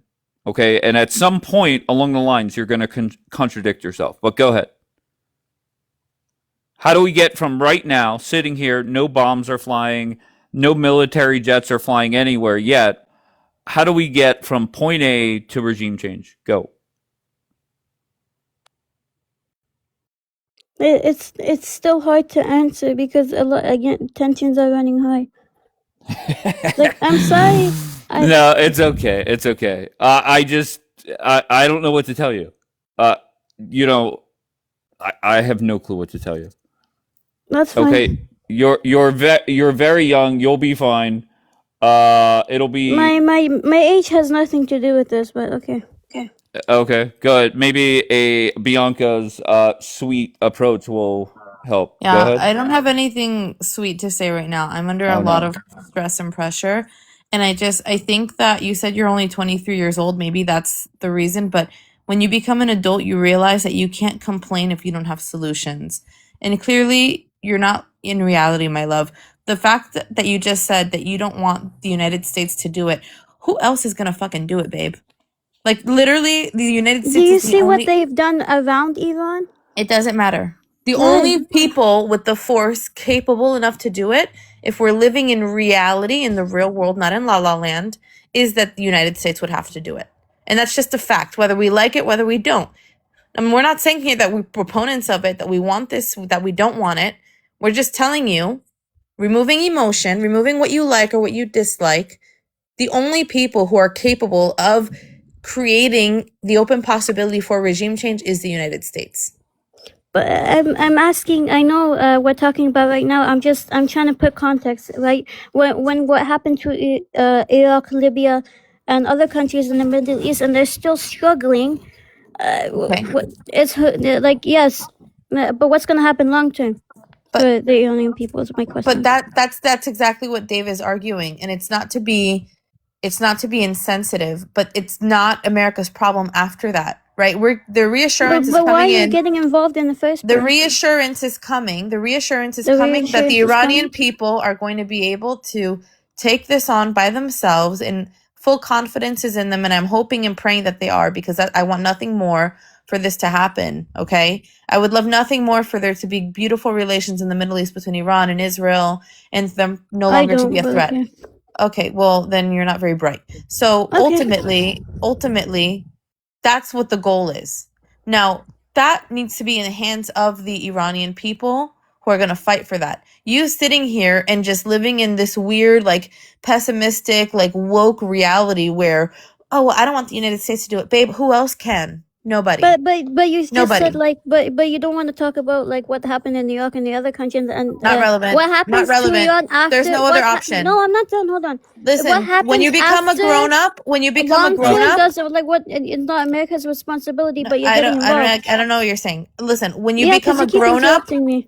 no, but when you become a grown up and you look I at am a life grown and you up. have to make decisions, okay, but when you're fully developed, you understand that sometimes there are no other options, and that's the direction you have to go in. The only But why does it option, have to be one or the other? Why can't be a because why that's can't it be? life, babe. That's life. Don't That's call me life. Okay, babe, okay? okay, No, I'm not okay. your friend, no. Okay, relax. All right, so Azadi, can I just tell you something? There are people that want regime change, and I'm using your argument that the United States has a long history of forcing regime change that does not go well, right? Yeah, So that's I my actually agree point. with you. Okay, great. We agree there. But yet I get pushback from people that want the regime change, and they say, well, every country is different and this is going to be different. Just like my new friend Samuel said, he said the people of this land, they're much different. They're not going to elect somebody a year from now that is even worse or just as bad as the current regime. So that's why it's very confusing to me to talk to people. Everybody is all over the place, and what that has done for me, it has made me realize that forcing regime change is would not be the best plan. If Trump wants to go fuck them up and make sure that they do not have the things that they should not have, I'm okay with that. But forcing regime change, I am now 100% against it. Does that make sense to you? Somewhat. I had a Okay. question, if you didn't mind. Sure. Sure. Okay, are you America first? I am. Okay, so would you agree that America should solve their own issues and not get involved in other people's business and stop investing in, not investing, but like Okay, sending so money we're We're going overseas? back. beyond it. We're No, beyond it. hold on. Beyond hold that, wait, on. I'm trying to ask a I question. thought Bianca was going to But take you- a more sweet approach, but No, today is not the sweet? day. No, forget Okay, about that's being fine. sweet. Forget about being sweet. Azadi, let me just tell you this. This whole debate, you're obviously, based off what the chat was saying, you're a pro-pally, whatever, no big deal. The Okay. time for that debate is not today. Okay, But, that is not the what's- conversation. Go No, ahead. but that I didn't bring anything about. I'm asking if you're America first and how is Azadi, it doesn't. Azadi, I'm so sorry. Just with all due respect, and I'm practicing patience this morning for some reason. All I'm looking for is everybody should acknowledge that Trump is about to fuck them up. All I want to talk about is what people consider a success or a failure, whether it's from the United States standpoint or Israel's standpoint, or in your case, if the IRGC is gone or not. You understand that? I mean, yes. Okay, Yeah. this whole Okay. America Dave- first. Okay, go ahead. But no, I'm But saying, it's do you just understand? Do you understand my frustration here in listening to this? And partially, yes, me and every other Israeli listening to this are under, pressure right now, and we're facing something that we're yeah, not really. sure, okay. Excuse Yeah, me, sure. excuse me. One Pressure. second. We're under pressure. Okay, Go. I can't. Okay. So beyond that, with the limited amount of patience, these people, okay, it's very clear. Now I understand why that guy, what was his name? Iranian Immortal, why he has Yeah. a problem with her is because literally she's just here bitching. Nobody up here has real answers. Nobody up here is in reality. You live in this weird pro-pally, woke, white savior fantasy world White where savior you is think crazy. where you think that somehow we still have time to bitch and complain about, I don't want the US to get involved. Babe, we have 50% of the But US then you Air said Force it power doesn't. It's in the not Middle your East. We have responsibility after. 50% of the United States Air Force and Navy here. There's no going back. So, and when you can talk like a grown woman and have real conversations, then it could be more tolerable speaking to You you. don't have to project on me. It's Right fine. now, you're literally just bitching to Dave. You I'm bitching understand? today. No, I'm asking Yeah. questions. But okay. You're not asking You're questions. bro. It's I'm very irrelevant. calm. You're It's just blabbering. irrelevant. It's Okay. irrelevant. If You're talking about things like the ship has sailed. The ship is there's Yeah, I know already the ship has sailed. sailed. Oh But yeah, but many after, ships. what's Many gonna ships have happen? It's sailed. not America's responsibility. But they got into the Okay, but too situation in the bad. first. So what are we gonna do about Go it to now? bed, bro. It's morning. Too here. What do bad. you mean? Too bad. What are we I'm doing about it now? 23. I'm an adult. Okay, it's Okay, morning but here. I don't you have to go think to like bed. you think like a child. I think Yeah. that no, you don't We're let past anybody it. speak. All You're right, blubbering. it's Okay. okay. Azadi. Yeah. Let me explain how you come off. Is you first of all, the chat confused me because Okay. you have a history of being, I guess, pro-regime, but now you're anti. It doesn't really matter. I don't care what Who you said are. I'm pro-regime? That's It doesn't crazy. really matter. I'm not going to scroll Okay, back well, up. But Pro-pally people games people she's can playing. say I Okay. have purple hair, but I don't. Like people say dumb Okay, fair shit all enough. the time. Of course, I agree. But you Okay. have contradicted yourself a Contradict- couple different times, and I think the biggest one that was eye-opening for me is you want a regime change, correct? Yeah. All right, but you don't want the United States involved. Yeah, because Correct. you've seen what happened. Okay, that's fine. That's fine. And I agree with you, Azadi. You're not paying attention because I agree with your talking point that you've said 10 times. The question is very simple. Let's just recap. You want regime change. You don't want the United States involved. How does it happen then? Go ahead. And you say it's the people, but they're empty-handed. That's what you said I earlier. know. I So know. how does it happen?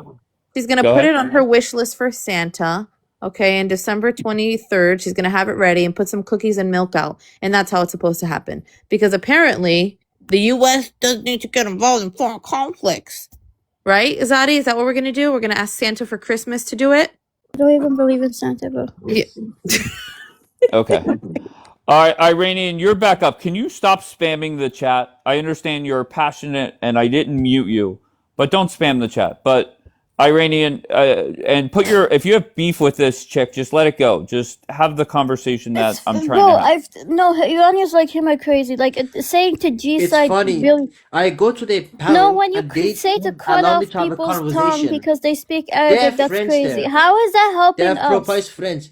They don't let me to have a conversation. They calling me a Zionist. Call me a Zionist because you I are. want intervention from Israel and America do its job to overthrow the regime. And Oh, they is charge me this? a propaganda. Wait, I'm so sorry, Iranian. Just hold on one second. What is your name? Azadi. Do you know Nora? Which one? Oh, there's multiple Noras on this. There's list? Who knew? two. Oh, okay. Well, here goes one of them. Let's see what she's got. Nora, is this your leg humper, or are you leg humping for her? My what? Azadi, yes. That's my beautiful Azadi. She is. Okay. Mm-hmm. All right. So why did you want to come up to tell her to drop because she's embarrassing No, herself, or no, no? Should I drop? no. Of course, she's very mature. She's speaking very beautifully. Obviously, Bianca's triggered. Calling her Well, names at and least we Yeah. understand what she says. So so yes, that right, that's a yeah. good point. Yeah, I Also, don't know But what she's he is contradicting telling herself. Santa for No, Christmas she's or not whatever the hell she said. because she knows exactly what she is. She's a Zion panel. Of course, she's expecting this. You understand? Yeah, I expect this. Right. Right. WSI, Okay. big up. Yeah. So Okay. Very good. I want to say to Bianca one thing. You disrespecting her, making it look like she's stupid. That shows you who you are, Bianca. But some of the things she said was stupid. To be It fair. doesn't matter. She can have a decent conversation, like an adult conversation, but you disrespecting her, bro. That says everything Yeah, it's about you, Bianca. impossible. You're She's so talking about triggered. things that are not You're relevant so to the triggered. conversation. And she's Iranian, by the It's way. You're not not relevant, Iranian. but it's You're not not But I relevant. did. I asked how is it, but I'm It's talking not. about America Iranian, first. Bianca. You're How's Israeli. it She's success for talking about America? things. Not Nura, Iranian. I'm No, sorry, you are Nura. Nora. If you're You about to are be on the wait, Somali. one second, Nura. If you're going in for surgery and you're already there, the anesthesia's on you, the doctor has a scalpel, everything, his hands are clean, he's made the first cut, and she's talking about, oh, you know what? I don't think we should go through with the surgery. It's pointless That's now. not even. But no, that's not even. It's irrelevant. Those things. That's not even comparable. It is. We're That's talking exactly. about That's exactly regeneration, it. not surgery. So who's stupid right now? Are you actually comparing surgery and what's going on in Iran? Yeah, No. I am. Okay, Nora. Over their Nora. heads. The conversation. No. Just hear me out, okay?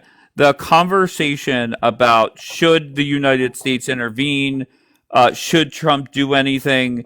To me, that conversation is done. Now it's. I assume that in the next couple days, Trump is gonna fuck them up. What is considered good, bad, or ugly? That's what the conversation I'm trying to have. Okay. Of course, I can understand that. But if Azari want her people to free themselves and not to do with anything with America and also Not Netanyahu possible. shit, right? It's not Okay. possible, That. Nura. For It's example, not my possible. country, excuse me, I'm talking. For example, my country, Somaliland, Somalia, Americans literally Yeah, you bombing said every day. Somaliland. I really don't care, I don't want, Somalia. I hold really on, don't care. excuse me, I'm still talking. I don't want America. Okay, unproductive. Once again, it is very simple. The conversation I get it. Usually I allow wherever the conversation goes, I allow it. Right? Usually. But I'm very focused on these two questions. That is it. I don't give two fucks about the pirates in Somalia. Okay? Don't give two flying fucks about them. You're going to sit up here and say, well, my people from Somalia, who gives a rat's ass?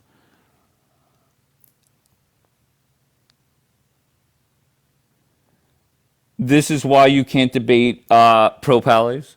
Yeah.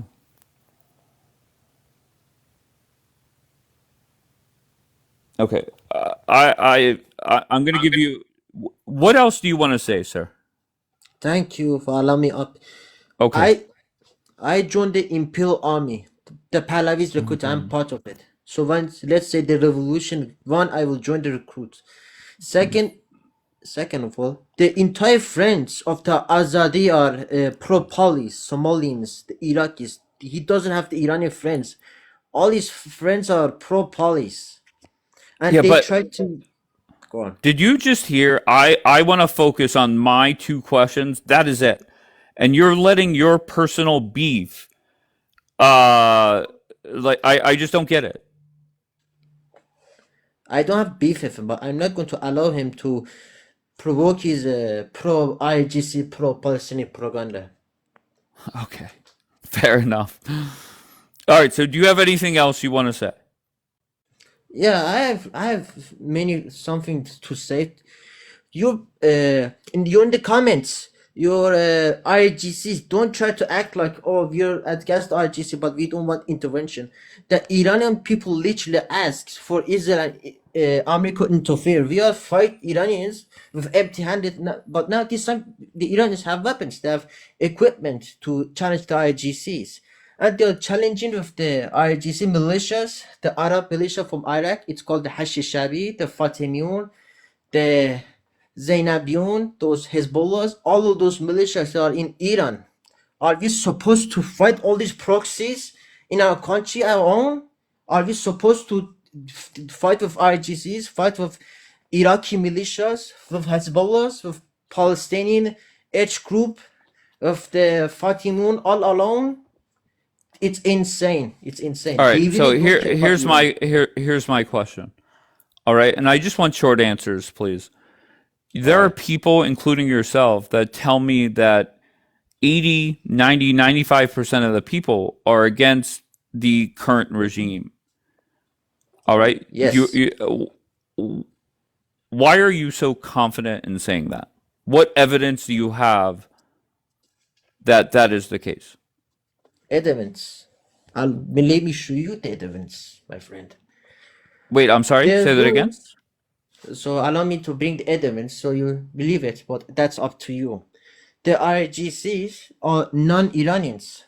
Let's say there's 90 million people and 17 out of 90 million, they want the regime change. And those 20 million, they will get benefits and Okay. profits Why? from What IRGC scheme. evidence do you have to back that up?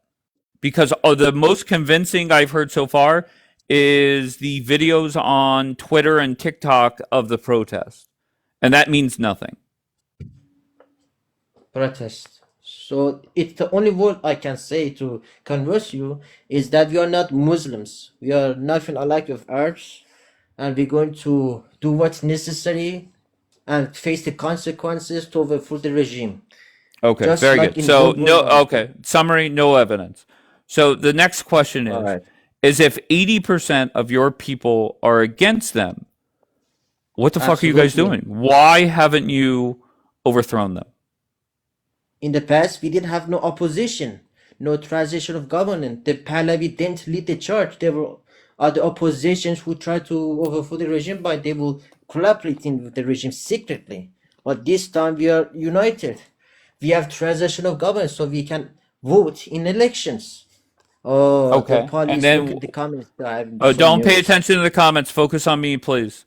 What All right. happens if you do get the current regime out, and a year from now they hold elections, and somebody is elected that's worse? There's a chance of that.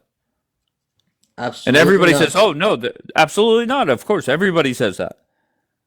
But what The happens only if that thing, it? Okay. the only thing that only is considered to be worse to someone that is non-Iranian, absolutely not Iranian, but Arabi or Pakistani, become elected, and for Okay. them to do what they did to promote the Sharia law. So it's not Okay. possible. We will have Iranian this time, Iranian, not someone from Iraq, Ali Khamenei. It will be definitely Iranian. Maybe it will be not great, but it will definitely Iranian. Okay. So let's just say hypothetically, the Ayatollah is taken out. You agree with me that the remaining people that support the current regime, they're not going to go away quietly, right? They're going to burn shit to the ground, and it's gonna start a whole bunch of violence. You agree with that, right? Yes, like Okay, so Turkish, they will go away. What happens if your thing is, well, there's been thousands of people that have died because of the current regime. What happens if trying to change the leadership leads to 75,000 deaths? Is it worth it So still? those who support the regime that they try to provoke violence, and that's why I joined the Imperial Guard. So I will challenge them.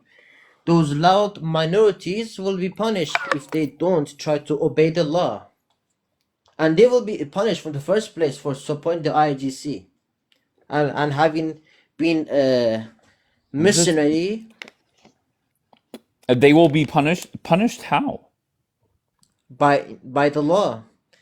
They will be, especially those have blood in their hands, because we have two types. We have the Basij and those who are willing to fight for the IGC, and the second, the mercenaries who are in social media doing the thing. Those are in not important people, but those who involved to harassing the ordinary Iranian civilians and having blood in their hands, they will be punished by the law. I don't know what to tell you. I respect the fact that there's a lot of people that want regime change, but the answers to my questions, it shows exactly why you guys probably should not have the United States do it. And that might be hurtful, and believe me, I get that, but you guys make zero sense. I mean, America is going to strike, so that's what they're going to do. So, did I say anything about it? What happens if a month from now the current leadership is in power still? If they stay in power, so the Iranian people will still keep fighting. Okay. Well, I don't know what to tell you. I really don't. I'm very sorry that I don't have a leftist progressive mind. I only speak in logic. Leela, hold on. I'm just gonna drop you. I'd rather have a conversation. Leela said she's at work. I'd rather respond to some of the comments. Are you saying attacking the regime is not America first? Leela, I have asked dozens of people now, dozens. What happens the day after? And the answers I get, asinine.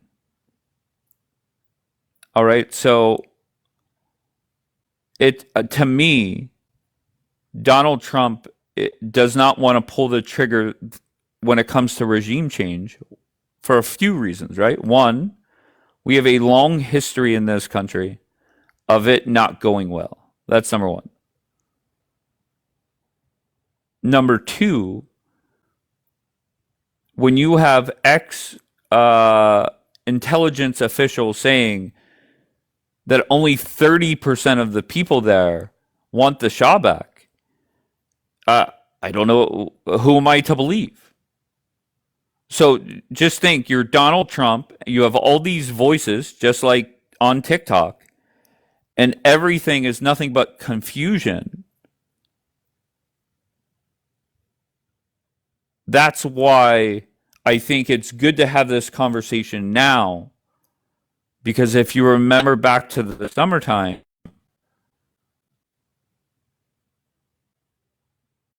the 12-day war did not lead to regime change, which pissed a lot of people off.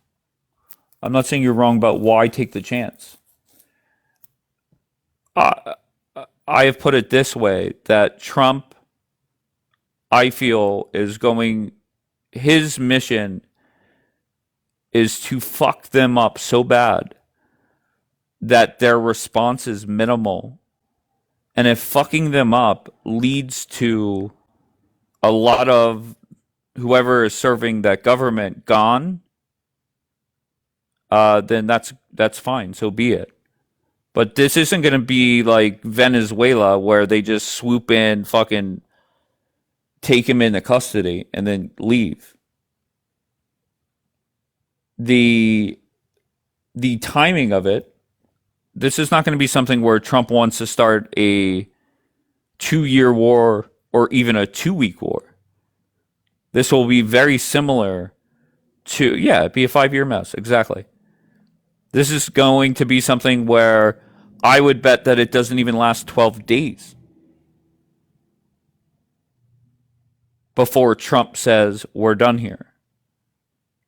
If I had to guess, I would say I'm going to put it at 8 days. 8 days, tops. And Trump says, we're done. So whatever Bibi's agenda is, obviously he has 8 days to do it. Over under 8, exactly. And if I had to bet over under 8, I would say under. Here comes Leela. Go ahead. Wow. Listen, I have a call with my CPA coming up, so I'm already stressed. Okay. But here's my thing. I do think attacking the regime is America first. Okay. Because look, being America first, it doesn't mean you sit back and hope for the best. You have a regime, it chants D to America. They're racing towards nukes. You don't send them a fruit basket, you shut it down. Like preventing a bigger, deadlier war later is literally the definition of putting America first, no? Okay, fair enough. I get it, and what you're saying I agree with. However, the execution of that plan, I have yet to hear it. Like, let's just say Trump agrees with you, and him and Bibi put together a plan, and by sunrise tomorrow, the Ayatollah is dead or gone, or he's in Russia, whatever. It doesn't matter. What happens then? And the floor is yours. I've asked this Look, question, yeah, no joke, a lot, and the I'm not answers gonna, I've gotten. Go ahead. yeah, I'm not gonna sit here and pretend like I'm some war expert, I'll leave that to the people who do that for a living, right? But like look, I'm Persian, okay? I'm born in Israel and I'm a proud American, so I can see things from a different lens. In my opinion, I can see it more clearly. And I'm all about being America first. Okay, you could see 100%. it more clearly, then make it clear for me. Yeah, look, the What IRGC hurts Iranians. They attack Israel and kills I Americans through agree. its I proxies. agree. That's not Stopping the them isn't question. warmonger. It's self-defense for all three. Sure. That is you're accurate. I'm not. That's not the debate. Okay. Because you and I agree there. The problem is let's just say, and I know Donald Trump, this administration agree with what you're saying. This is the problem, though. What happens on day one? What happens on day 21? And that's the problem. And that's why, as much as Trump, Hegseth, Rubio, etc., agrees with you, it's very hard to follow through with that part of this war. Yeah, I That's don't my know. I don't opinion. know. I'm not here Okay. to like give a timeline, but again, I'm not a war expert, Dave. Like, ask me to furnish a house and decorate it. I got you. Okay. Okay. But that, and the reason why I think this conversation has been so eye-opening for me, and it's important to have now, is I think there's no doubt that Trump is going to fuck them up. But let's set the expectations that if Trump does not force regime change, let's understand why. And whenever I ask you the question, somebody that has been very passionate about this, what happens on day one? How do we get to the point where there's elections or whatever? And you don't have answers. Nobody does, to be fair. That is why, if Well, I had Trump's ear, I would tell him not to force regime change. well, here's the thing. I think the Okay. regime change, and speaking as an American, right? I think the regime change will have to come from the Iranians inside of Iran. Okay?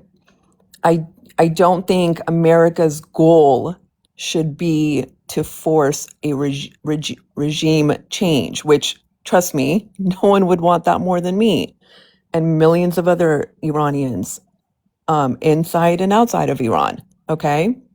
I don't think it's up to America to implement that. It's up to the people.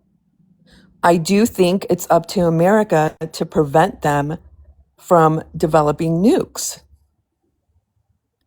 Okay. So Donald Trump would say to you, that's why I'm going over there to make sure that whatever they have going on, I'm going to destroy it. And I'm going to leave zero doubt in your mind when you see the satellite footage of how much damage we have done to them. Okay.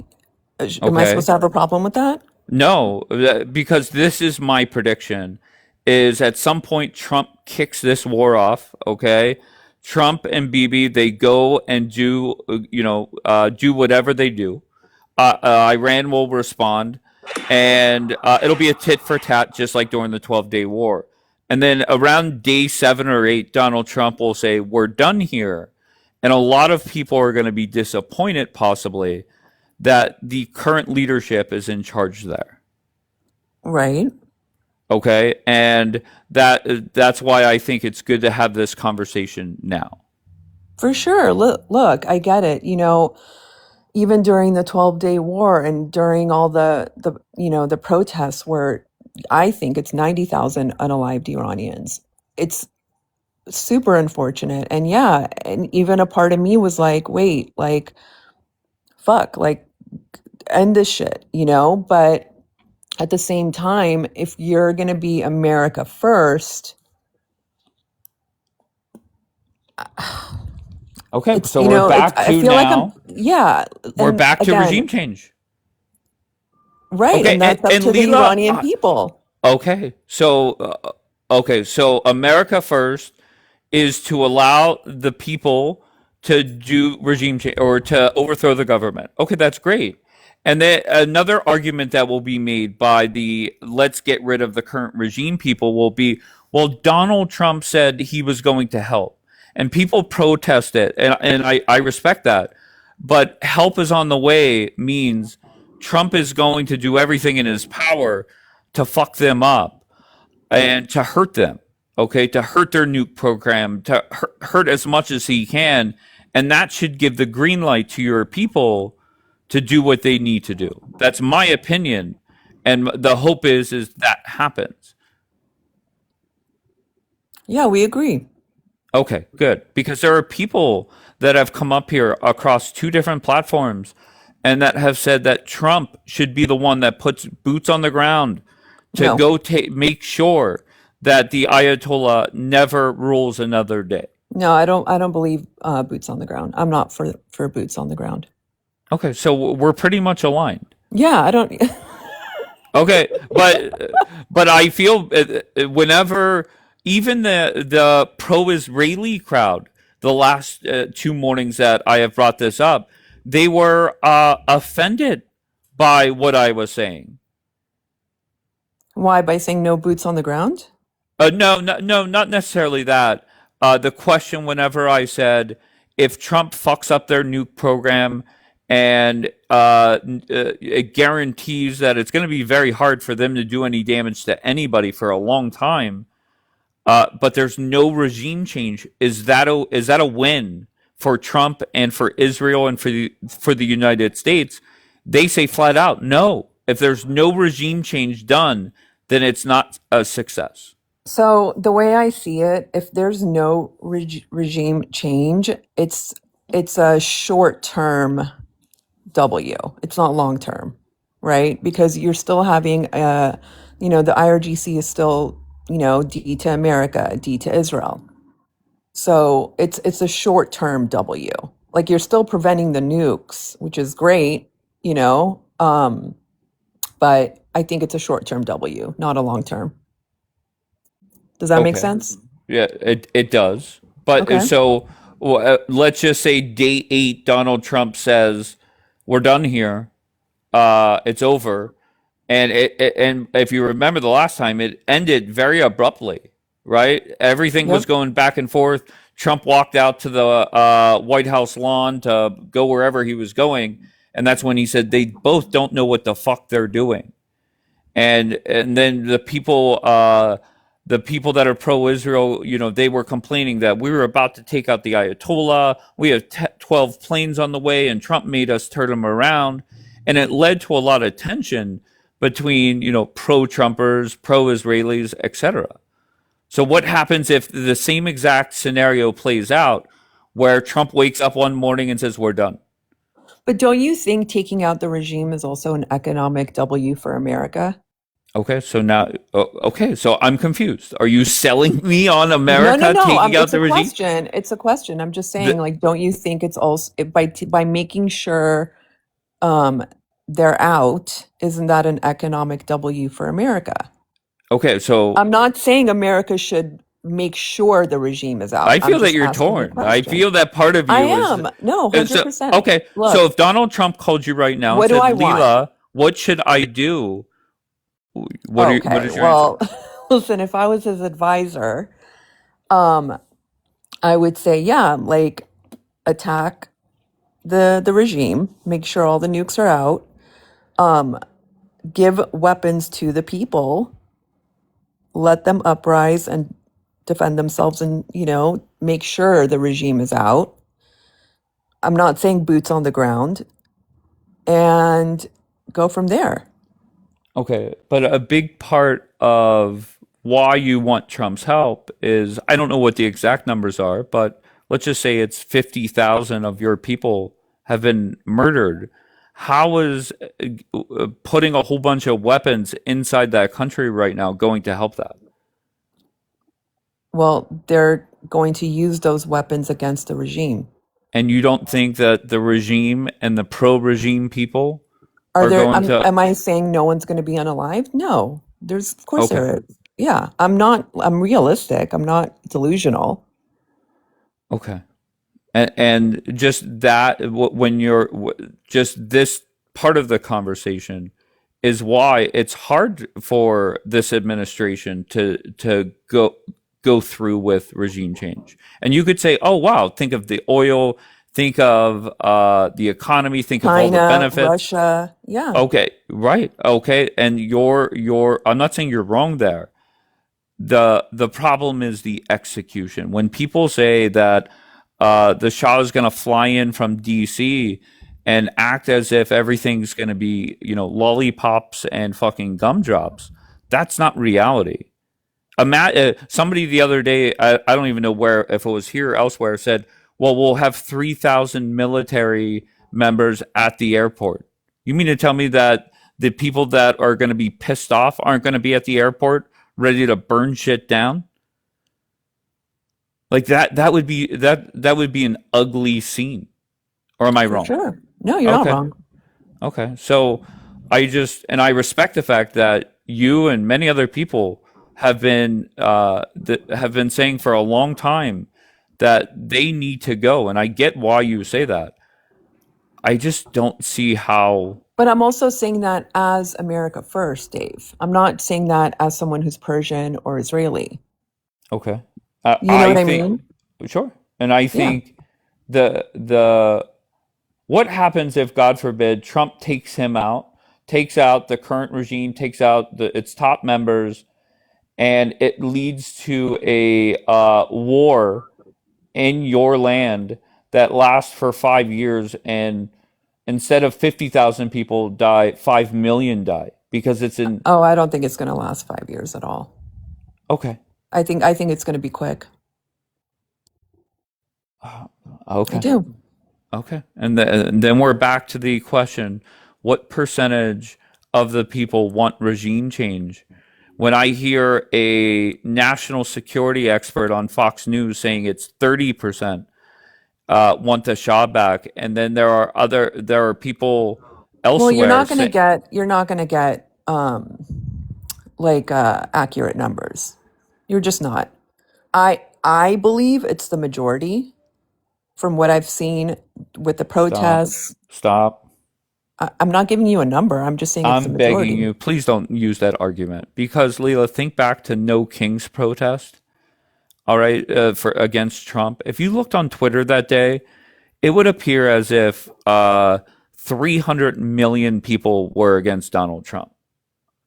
Reality is that was less than 1% of our population protesting the sitting president of the United States.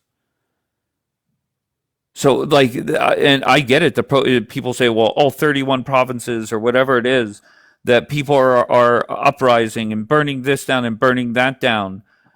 That is not convincing. That's not enough for me to say that without a doubt that there should be a regime change, and that the majority of people. Dave, I still believe it's the majority. You don't have to agree with me. That's fine. Regardless, I do think America should attack. No matter what. Okay.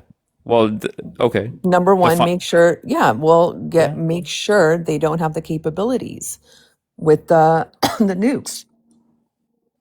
Okay. And I do think that's America first. That is okay, but once again, I just the reason why I have this photo up is very simple. Let's just set expectations, or let's go through a couple different scenarios and see how people will respond. And I just have a feeling that if Trump does a great job with BB and just flattening everything that they have built up over there, and then very abruptly says we're done here and leaves them in charge, I think it's going to be back during the summertime where people are saying no, Trump is, Thank you, Michael. bashing Trump for it. Yeah, no, listen, I get it, but I do have to drop.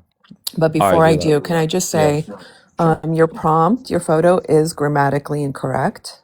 Okay, go ahead. It's not what is a success for America. Oh, thank you. It's what is success. Can I tell you this?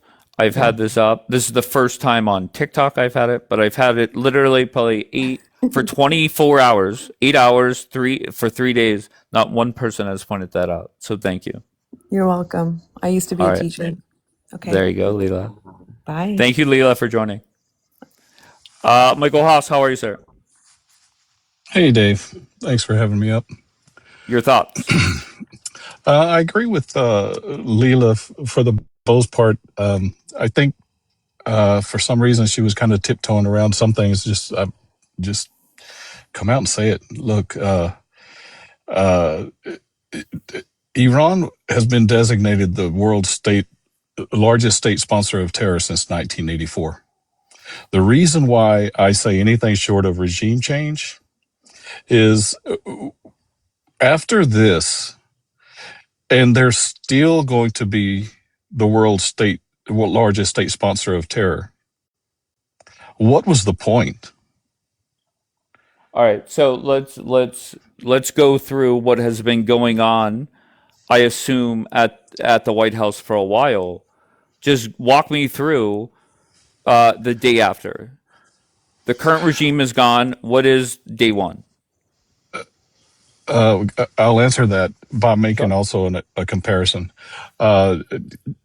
H group is like a small microcosm of Iran. H group being a T group, we're allowed to be a T group there until they knocked the hell out of Israel, and then Israel knocked the hell out of them 10 times harder, and that was how they were defeated. Iran has been knocking the hell out of us in Israel for since 1984, or actually since before that, and this is their weakest point, and this is the time to knock the hell out of them. For the same reason Israel did that to H group. I'm not saying you're remove wrong. the threat. I'm not remove Michael. the threat. Michael, hold on one second. I'm not saying anything you're saying that you're wrong or inaccurate. What I'm saying is, if you're in this White House, and the question is very simple: what happens on day 1, day 31, day etc. That is the problem. So if you have a plan, I want to hear it. The history of it, I get, but what happens on day 1? Okay, so it's a good question. But Here it's on the TikTok, only question. It's the only question, Michael. Okay. Well, everybody here is going to speculate. You, me, Leela, everybody. Right. We're all going to speculate on what we believe will happen. The logic will point you in the direction of there's a plan in which, of course, we don't know. There's probably loyalists to the West that have been identified, organized, and I would assume there's a plan to weaponize the resistance there. And you're going to have, I don't want to call it boots on the ground, because boots on the ground, I think technically is like what we saw in Iraq and in Afghanistan. Boots on the ground is not what we're going to see. You're going to see special forces. You're going to see ones in which are going to provide security for the Shah's son. to come in. The king, I'm sorry, I'm horrible with these pronunciations, but you know who I'm talking about. Until such time, first there's got to be some security in place, and that's what I think is the back channels that have been organizing this, so to prepare for after we knock the hell out of them. That there's some management of security for the people, an armed resistance for the loyalists to the West who have been identified, and how many numbers that is, I don't know. It could be 100,000. It could be 500,000. We don't know. But I don't think that we would go in there and do this if there wasn't already a plan that favored regime change. And anything short of that, if they're still, after all of this, in a year from now, they're still the world's largest state sponsor of terror, it would be a huge fail. All right. So 2 parts. One, I feel, I have no clue what's going through Trump's mind, but I feel that Trump made the move he did back in the summer. He came out and said we set them back a long time. And reality was there was not that much damage done. CNN came out with that report, led to a whole bunch of bullshit going on. And I feel that Trump wants to do a lot of damage there. Okay, so that's point 1. Point 2, you understand, you're a smart man, you understand why this administration would be hesitant to do regime change, correct? I do. Okay, so then let's just say he listens to you and he does pull the trigger, and whatever way it happens, they're out of power. What happens if 8 months from now they hold elections and somebody just as bad, if not worse, is elected by the people? What happens then?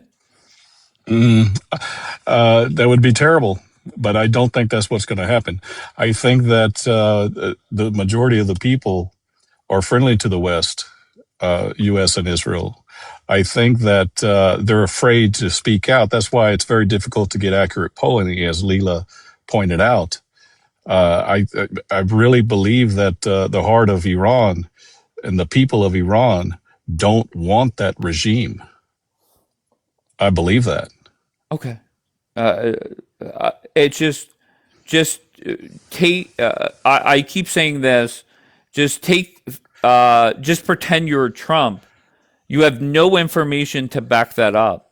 No verifiable information. It's kind of like, think of America. There's 48, 50%, maybe 55% of America that wants regime change here.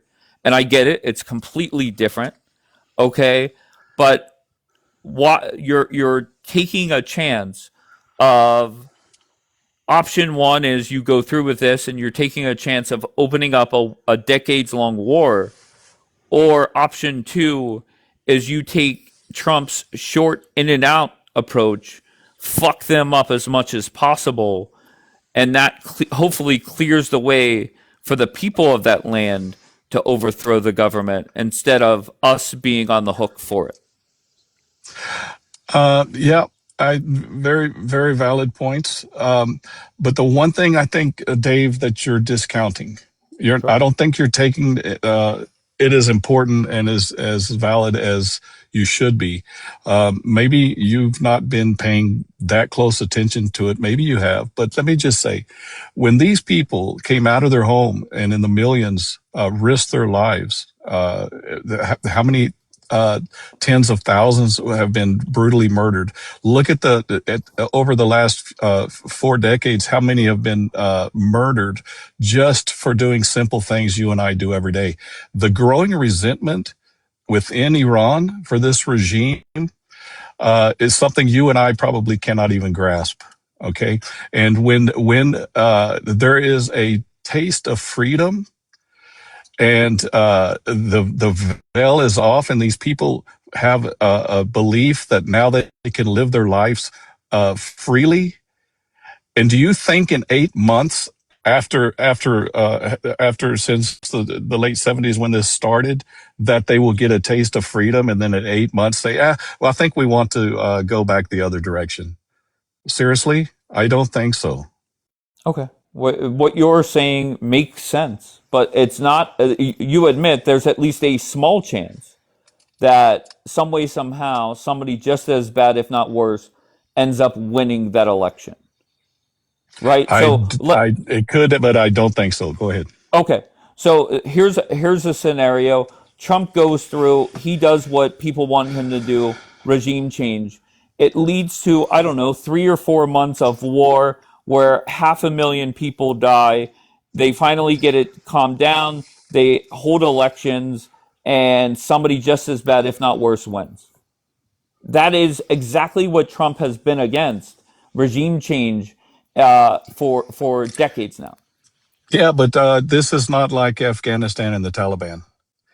This is something completely different, because the people in Afghanistan never had what what it was like in Iran prior to the Ayatollah.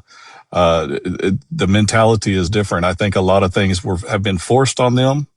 Their freedoms taken away, their freedom of expression, the freedom of religion, and when they get a taste of that freedom, as they've been fighting for, as evidenced by the last few months when the people literally risk their life. You and I, can you imagine going out and risking our life just to be able to have basic freedoms? That's how important it is to them. And I don't think you can discount that, to think that, in 8 months, they'll just say, well, it was a nice try. Let's go back to our oppressors' way of living. I get what you're saying, but let's just fast forward 2 weeks from now, and we're at a point where Trump did damage, but they're still in charge over there. Do you at least understand why that could happen? It could happen, but I don't think it will happen. I think it's more likely that once this starts, there's no turning back until the point when we can take Iran off of the list as the world's largest state sponsor of terror. That is the goal. Okay, and that is removing the IRGC. Okay, so you're saying you would advise Trump not to stop until they are out of power. 100%. Wow. No turning back. That and how long are you willing to go? As long as it takes, Dave. Iran, they're at their weakest point. We've got billions and billions of dollars. I mean, one of these vessels is $6 million a day to operate over there. We're not going to go through this entire theater there just to turn around and take an L and still have to contend with the world's largest state sponsor of terror. And I'm sorry, I keep repeating myself, but I cannot drive that point home enough. Okay.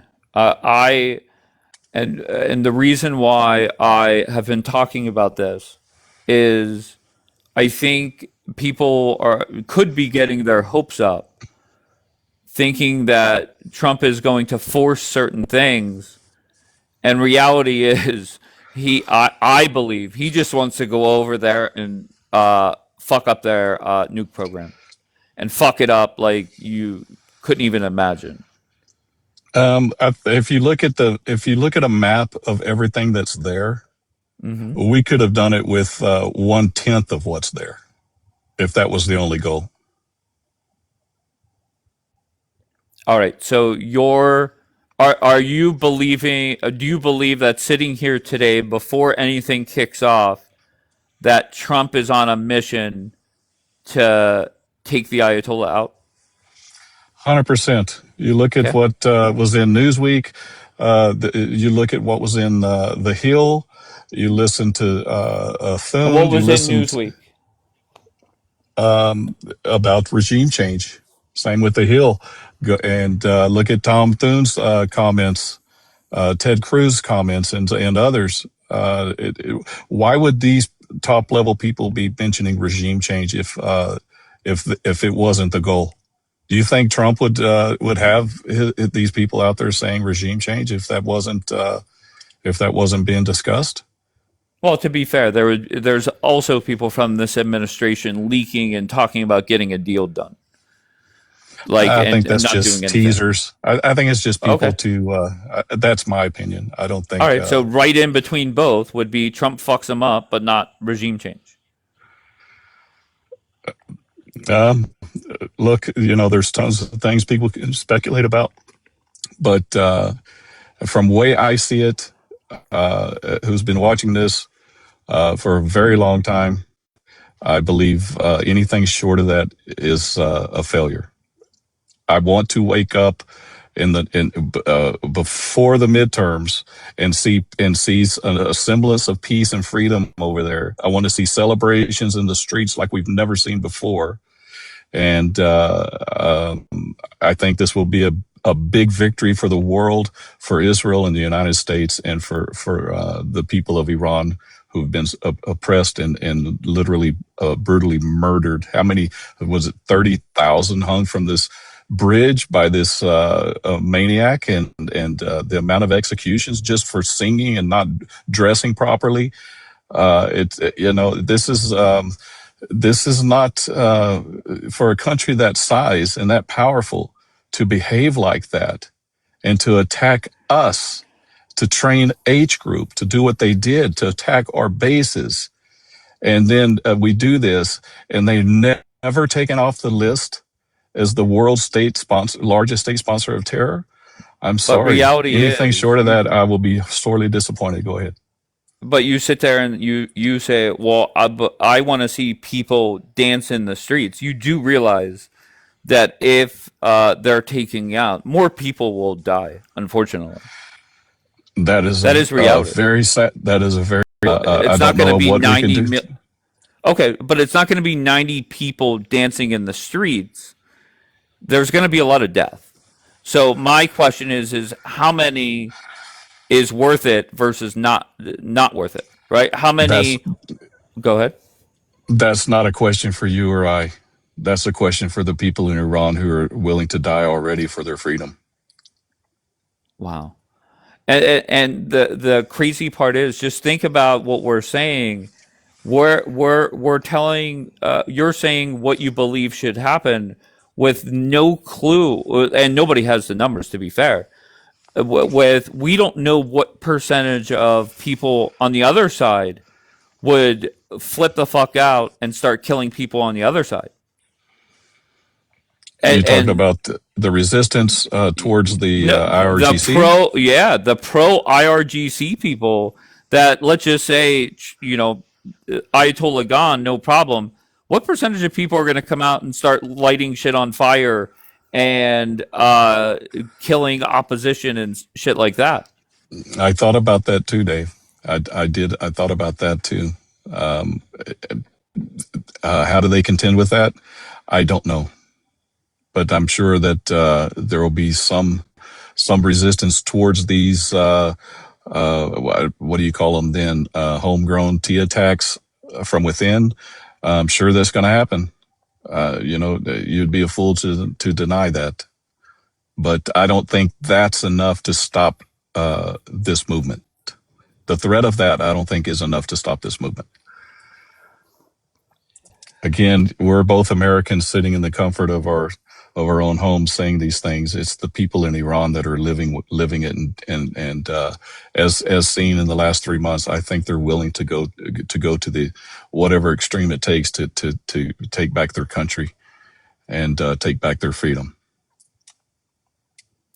Is there any cost that's too much, though? That's what I don't. And I know I'm re-asking the question, and there's no right answer, so you don't have to answer it. I'm just saying that's the problem. That if you're sitting with Trump and Hegseth and Rubio, that's why I believe that he's not going to go as far as some people want him to go. Yeah.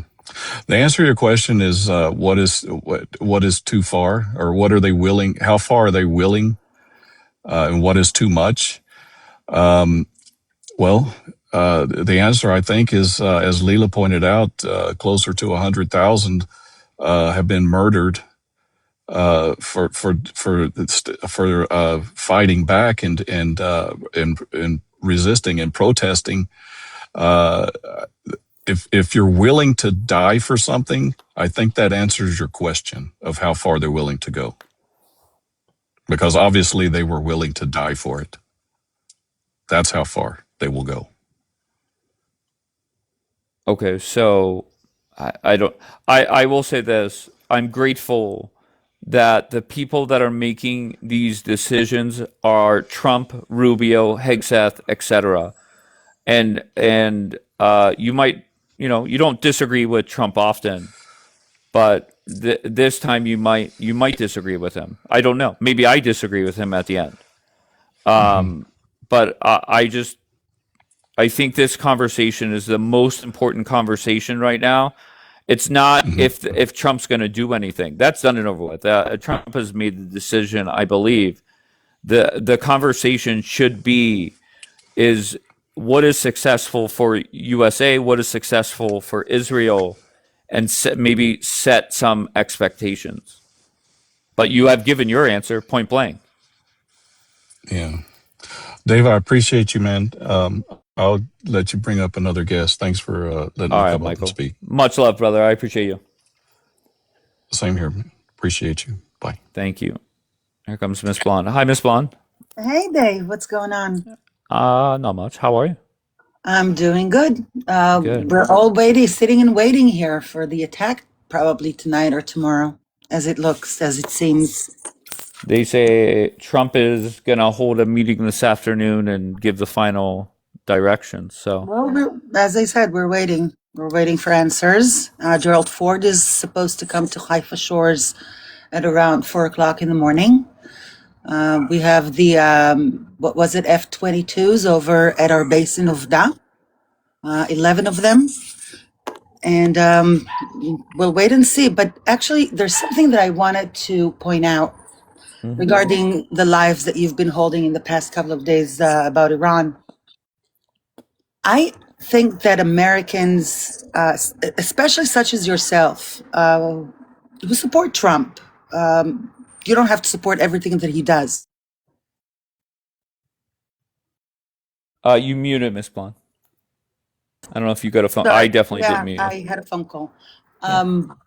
I think that you guys really need to understand that if you don't deal with Iran right now, it's going to be passed to your children and your grandchildren, because they're going to get capabilities of hitting the United States, and not just with missiles, but with, striking embassies and consulates.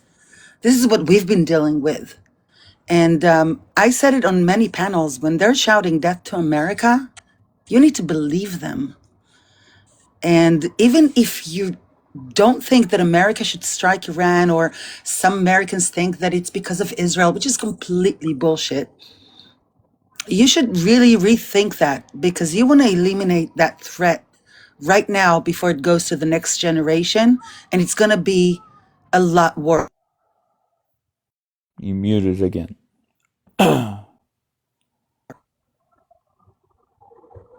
Miss Blonde, are you there? Yeah, I'm here. Sorry. Oh, you're fine. Go ahead.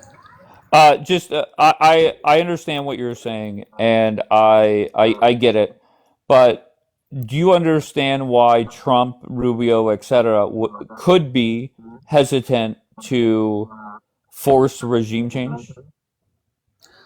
Well, I am not sure they're forcing the regime change. I think the regime change is going to happen from within. I think, in my opinion, again, that's strictly my opinion, they have the force and the power to get the regime to, I don't know if they're not ever going to stand down, but they're going to weaken it to a point that the people of Iran are going to take over. And there's major power there for the people. I don't really think they're going to do boots on the ground. I'm not sure it's even necessary. I guess time will tell. But you have to remember, America has the strongest forces after what happened with the Iraqi war. even stronger forces in the Middle East. That's and it, I mean, this by itself should say something. If they're going to need to do some surgical operations with special forces, maybe. And I do understand the concern of hurting the Ayatollah, that it might ignite some sort of a religious war. But it has to be done. It has to be done. They're cancer. Trump Go just ahead. said to the media now that there may or may not be regime change. He's boarding Air Force One. I think he's going to Texas this afternoon and then going back to the White House. Okay. Yeah, I get it. And just whenever I ask the question, Miss Bond, very simple. Let's say Trump goes through and takes them out or whatever. What happens on day one? And Well, like, there is a plan of what's his name, who's a politician that is working with the son of the Shah, right? and there is a plan of the Shah to go into office as a transition government until the Iranians are going to be able to elect their own government in democratic elections. So there is a plan for the next day. Yeah, but the reality is what percentage of people want that? Nobody knows the answer. Nobody And knows the then answer. No. right, and that's why I feel it's difficult for Trump to greenlight going that far. And then and when and I don't know if it was here or somewhere else where somebody is like, well, day one we're gonna fly the Shah in from DC and we'll have 3,000 military members at the pro IRGC people will burn Tehran to the ground. Not necessarily. It Okay. depends. It depends the amount of power that America is going to strike upon them. Don't forget that Israel is going to be striking them as well. We've been sharing intelligence. So it really depends on the amount of power that we're going to start with. But we And don't there know is the answer. no That's one the knows the problem. answer. Right, that's the problem. And that's why it's hard for my opinion, once again, I don't know what the hell Trump, Rubio, Hegseth are saying, but that's why it's hard. You could go over there and fuck up their nuke programs, but it's hard to follow through with regime change, I feel. Here's the thing: if there's not going to be regime change, they shouldn't go to war. There has to be a regime change in Iran in order to get the Middle East to some sort of a status quo. You have to remember that the UAE, Bahrain, all the normal countries in the Middle East do support the United States and Israel and do want a regime change in Iran because Iran's posing a threat to them as well. And don't forget the economic sanctions that Iran has been trying to pose in Hormuz.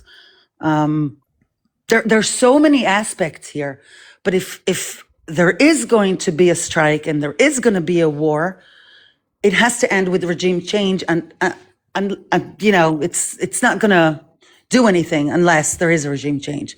And I believe Amjad Taha was over on your panel yesterday, and he said the same thing.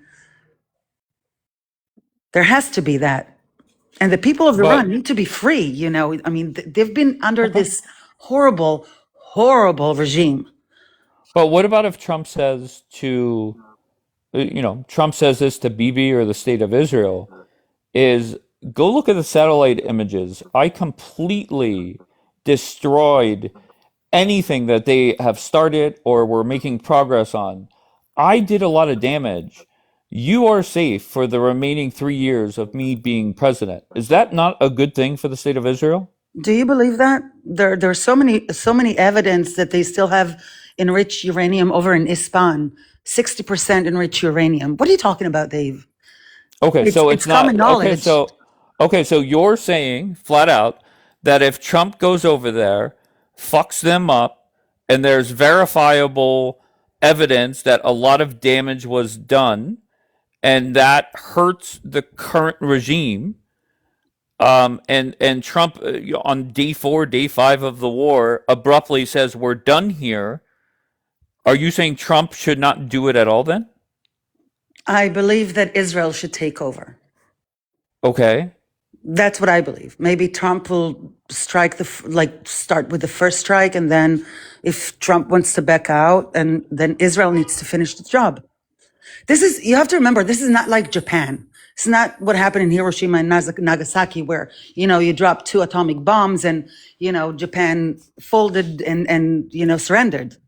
This is not the way it is there. They're religious fanatics. They would rather die than surrender. So the job has to be done to kick out the regime over there, get someone in power that is going to be democratically elected by the people. And if it's not going to be done, this problem is going to be passed to future generations, just like I said in the beginning of the conversation. Okay, so just point blank, just this hypothetical, Trump does a whole bunch of damage with Israel, and there's a back and forth just like it was. And on day 5 or 6, Trump walks out to the White House lawn like he did the last time, and basically says, "We've had enough. We're done here." Would you be pissed off at Trump? Well, I can't say I will be pissed off. I can say that I might understand him because he's America first and not Israel first. What happens if Bibi follows suit and stops? No, he won't. I would be pissed off at my government if they're not going to finish the job. Why would Bibi not stop? He did the last time. He stopped when the 12-day war. Trump walked. Go ahead. And that's exactly why we're at this point, because we stopped. We could have finished the job after at the 12 days war. We had jets over going to Iran, and Trump stopped them. And that's Bibi is not going to stop. Interesting. Bibi cannot stop. You have to understand. I mean, come on, Dave. This is a country that's been threatening to wipe out Israel, and they have the capability to do so. Right now, we have our best friends, the Americans, over there because they're threatening to do the same thing to America, and they can hurt America. They cannot wipe America off the map, but they can hurt America really, really bad. Mm-hmm. So it's a no-brainer here. If Trump's going to strike Iran in 5 days, he's going to say, okay, we've had enough. We hurt them pretty bad. Israel should take it from there. Interesting. Yeah. That's because and just once again, this is a conversation that I have a feeling we're going to be having in the next few weeks. If Trump says, look, they're going to keep striking you, Israel. They're going to keep trying to go after our bases. We have to stop. I don't know. I feel that it's going to lead to a lot of tension, and I'm not talking about here like with people that I mostly agree with. I'm talking even between Trump and Bibi. I think going down that road of thinking that Trump is going to allow this shit to go on for multiple weeks, I think that's crazy. Well, I just don't see it happening. Imagine Iran is going to strike some of your embassies, God forbid, or taking down one of the boats, which we know that they have the capabilities of doing that. What would Trump do? Would he, it's a war. It's a war, and it's not America who started it or is going to start it. This is the problem that the world needs to understand. Iran is a threat to everybody, not just Israel or the United States. It's a threat to Europe. They have missiles that can reach Europe. And there are many countries that are, within NATO that can be hit because they're in NATO, and the United States is, part of NATO. It's a global problem. It's a global cancer that needs to be taken out. And if we're not going to take out the cancer right now, our children, and I'm going to say it again, our grandchildren are going to suffer from that. And this is the time, and Bibi has been saying it for years and years and years. And the world let Iran grow. They try to do all the deals with them, and they're really good in negotiation. They're the best in negotiation. And they've been fooling everybody. They're wrapping everybody on their little finger. What is going on? We're not going to enrich. We are going to enrich. We're not going to enrich to create an atomic bomb. We're just going to enrich for energy. If you're going to enrich for energy, why is all your enrichment facilities underground and not on the upper ground? Like everybody else that is enriching for energy. I mean, we're not stupid, you know? And for this country to have a nuclear bomb is a threat to the world because they're not going to be afraid to use it. And they will use it, whether it's going to be on Israel or on the United States or in Europe. I appreciate what you're saying, and I think it's important to hear from somebody that lives in Israel on your thought process on what could or should happen in the coming weeks. Um, I don't know. I just the whole simple questions, even to what was that guy's name that was here yesterday, Miss Blonde? What was his name? Jataha. Yes. Even asking him questions, what happens on day one, or how do we get to elections? What happens if they elect somebody that's more dangerous? That tells me, that has convinced me actually that I am I'm for Trump going over there and committing, doing a lot of damage to them, fucking them up. I don't know about the whole regime change. I really don't. I am sitting here right now. Probably, I'm definitely against it. Well, here's the problem. When you take, it's like Medusa. I don't know if that's the name. You take out one head, another head pops up. It's like Arafat died and we got Sinwar. That's, it has to be cut off completely. And But define cut off completely, meaning how? completely, no Okay. regime, no IRGC ruling Iran. You cannot take, it's like schmatzism. If someone is a schmatzi, it's their ideology. Same in Iran. There are going to be a lot of, crazy religious people that are still going to support the IRGC, but they're not going to have the power to do anything about it.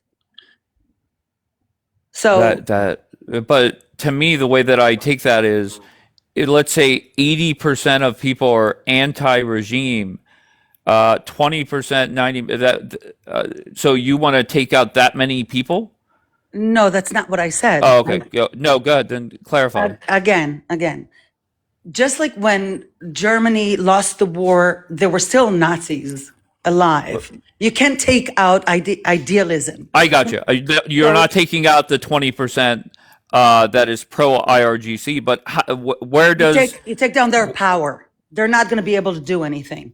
They're not going to have any weapons. They can keep their ideology, maybe move to the West, just like many people from surrounding countries. But they're not going to have any power to do anything and to enforce the Sharia law and the IRGC, whatever, on the people in Iran. And that's the bottom line, basically. That the people of Iran will be free from the regime. That's the issue. This is what everybody wants. This is what the people of Iran want. And this is what Trump promised them. If Trump wouldn't have promised them, and he's supposed to be a man of his word, that how did he stop it? How did he promise? Help is on the way. Only Okay. 2 days ago, he tweeted. Sure. Help Yeah, is on the way. That could mean, Miss Blonde, that I'm going to bomb the living fuck out of them. And if they're murdered, they're murdered. If they're not, that should be your time to overthrow the government. So that is Could help. be. I agree, could be. Okay, so to be fair, you're not the only person that has said that. Help is on the way. Does not mean we're gonna fucking take out the current regime. Like, and that's my worry. Is there's a lot of expectations what happens in the coming days, and I'm intrigued to see how everybody responds to it. Well, From here's the Go ahead. issue, Dave. Sure. When you go to war, you're supposed to have targets. You're supposed to have purpose. Just like we went to war with Gaza, our purpose was to bring back the hostages, eliminate Hamas, and eliminate their capabilities of, ever attacking us again.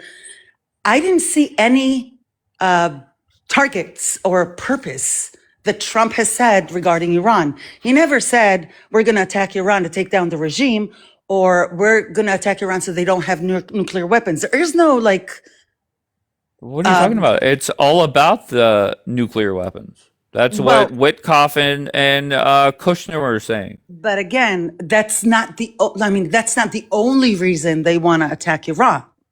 They want Well, to that's take the down only the reason energy that they're grid. saying. I haven't heard Witkoff. The closest you have gotten to this administration saying that, to me, and you could correct me if I'm wrong, is Trump's statement that help is on the way. And what about their conventional weapons, which is just as dangerous as their nuclear weapons? What about their chemical weapons that they used on their own people? But that's still I'm not debating that. I'm saying I have not heard many people from this administration say we need regime change. That's exactly my point. No one Okay. came out and said, this is one of our targets to get the regime change. And this is why it's interesting to me to see how it's going to develop. And hopefully it will get to regime change, because this is what everybody in the world wants, except, the terrorists. So anyway, thank you for having me up, Dave. Thank you, Miss Blonde. Bye. Bye. Miss Blonde, everybody. All right. So, and Miss Blonde with very sly. If you don't want regime change, you're pro-terrorist there with the drop the mic moment.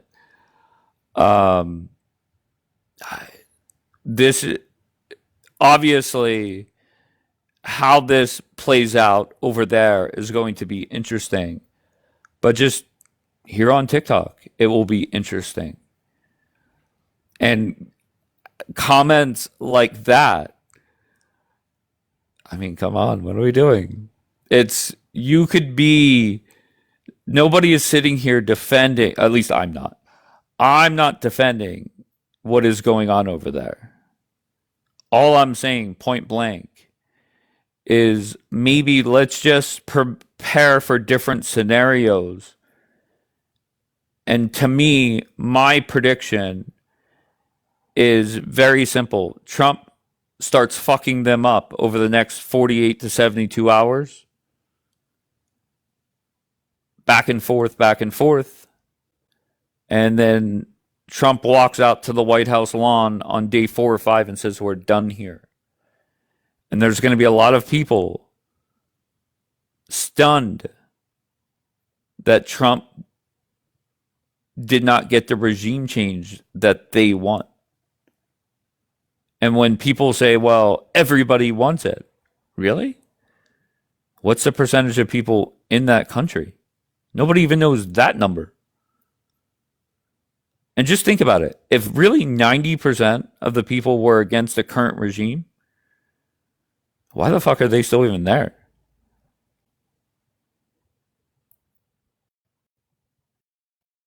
And I just know how this goes.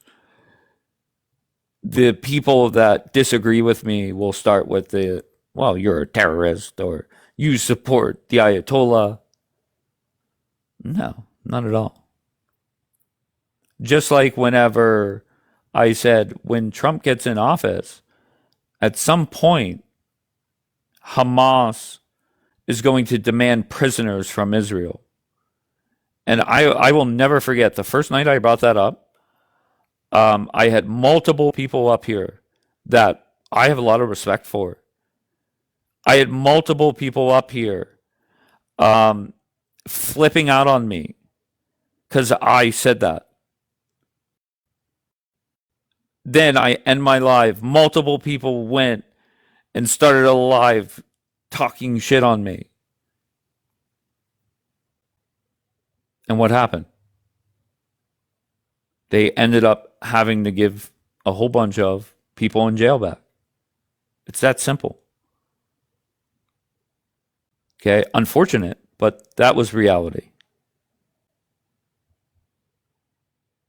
All right, so maybe I think it is a great thing to allow people to come up and to say what they think will happen, why they think it should go that way, and then talk about what happens if it doesn't go your way. Let's just mentally prepare for your expectations not being met, whatever they may be. And this is day 3 of it, and I think it should continue. And when I say Trump's going to fuck them up, Trump will fuck them up.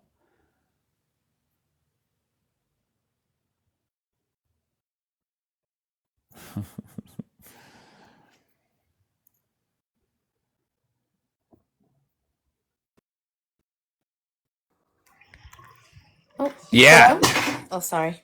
Yeah, you're on live. Yeah. Go ahead. Um, Your thoughts on that conversation with Miss Blonde, who I have a lot of respect and love for. yeah, I have a lot of respect for Miss Blonde, and I think that I love that she's consistent and she goes after what she believes in, and she doesn't stop. But it also made me very concerned because, again, I don't think that people are understanding or in touch with the American public and their perspective or view of what's happening or what they want to see happen. And I don't know what that's going to look like in a week or in 2 weeks. Like I don't know. I don't know. I'm very concerned. Yeah, but I think it's very clear cut. If it goes the way that I predict, it will go very much like when the 12-day war ended, and it was not pretty. It was not pretty at all. It led to a lot of tension between myself and people I mostly agree with. So And like again, I don't know what's gonna happen in the next few days. And obviously a regime change, a successful, quick regime change, would be incredible. And listen, we're not military experts. We're not sitting on any, security briefings or, in any war rooms, right? So we don't know what tricks they have up their sleeve. We don't know what kind of intelligence they have. So we're all just sitting here guessing and talking, and it really doesn't mean much. And obviously we hope for regime change. But realistically, I can't also live in La La Land. That's what I was criticizing the other girl for. I don't know. I don't know how well that would land in the United States. Who in Trump's circle are against it? it doesn't matter. I don't know. Oh no, 'cause I'm trying to like there, wrap my head around it.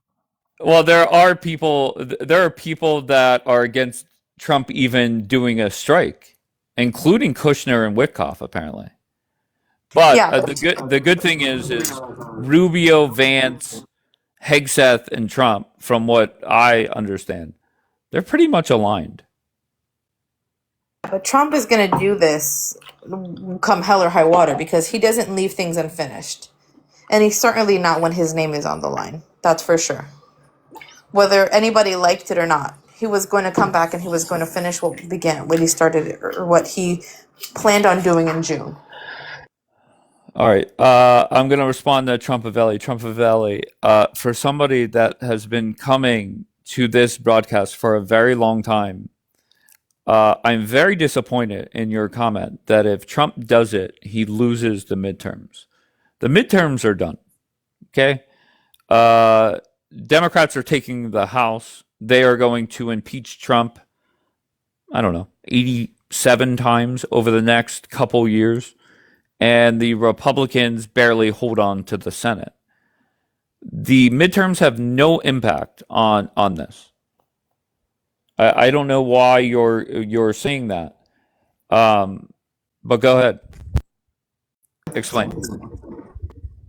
Well, I mean, you don't think this will play a major part in that? I mean, granted, everything you just stated was so. There's no denying what you just stated.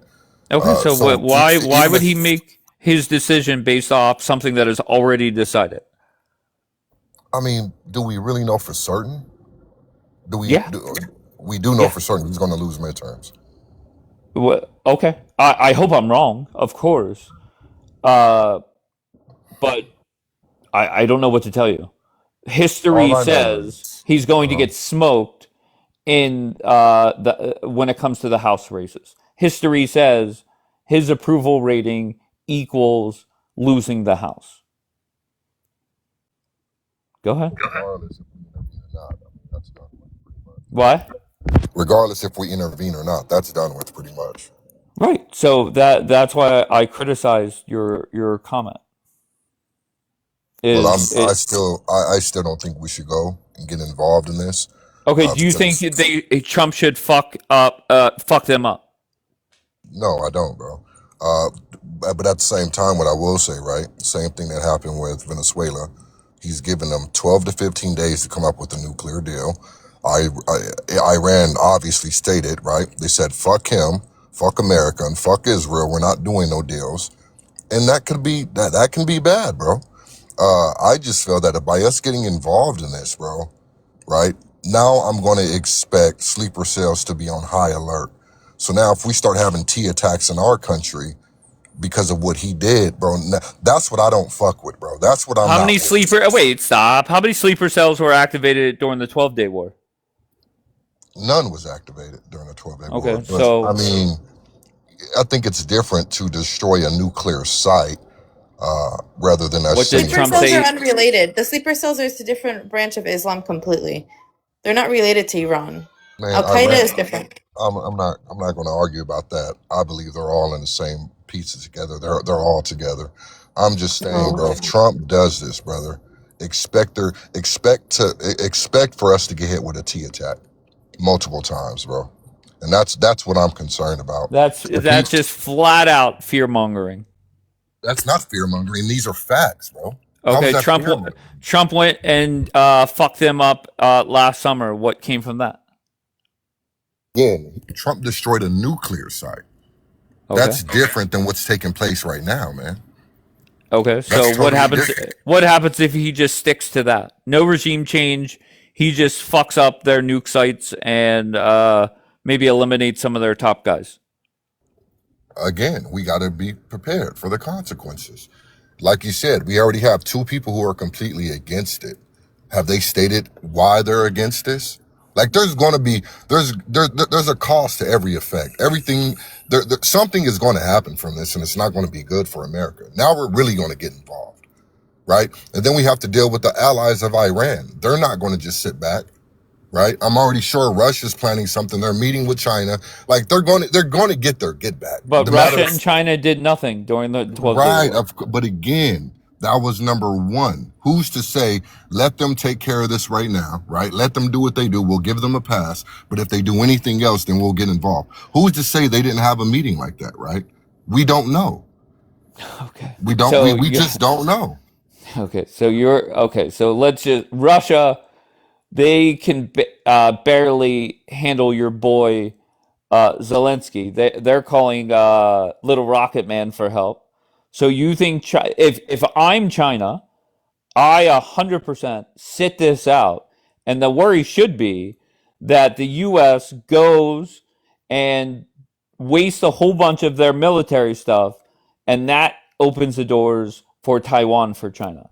Why would Taiwan? Why would China fucking do anything? Why would China start their shit? I'm not saying this to be factual, Dave. What I'm saying is, right, these are things that we have to take into consideration, man.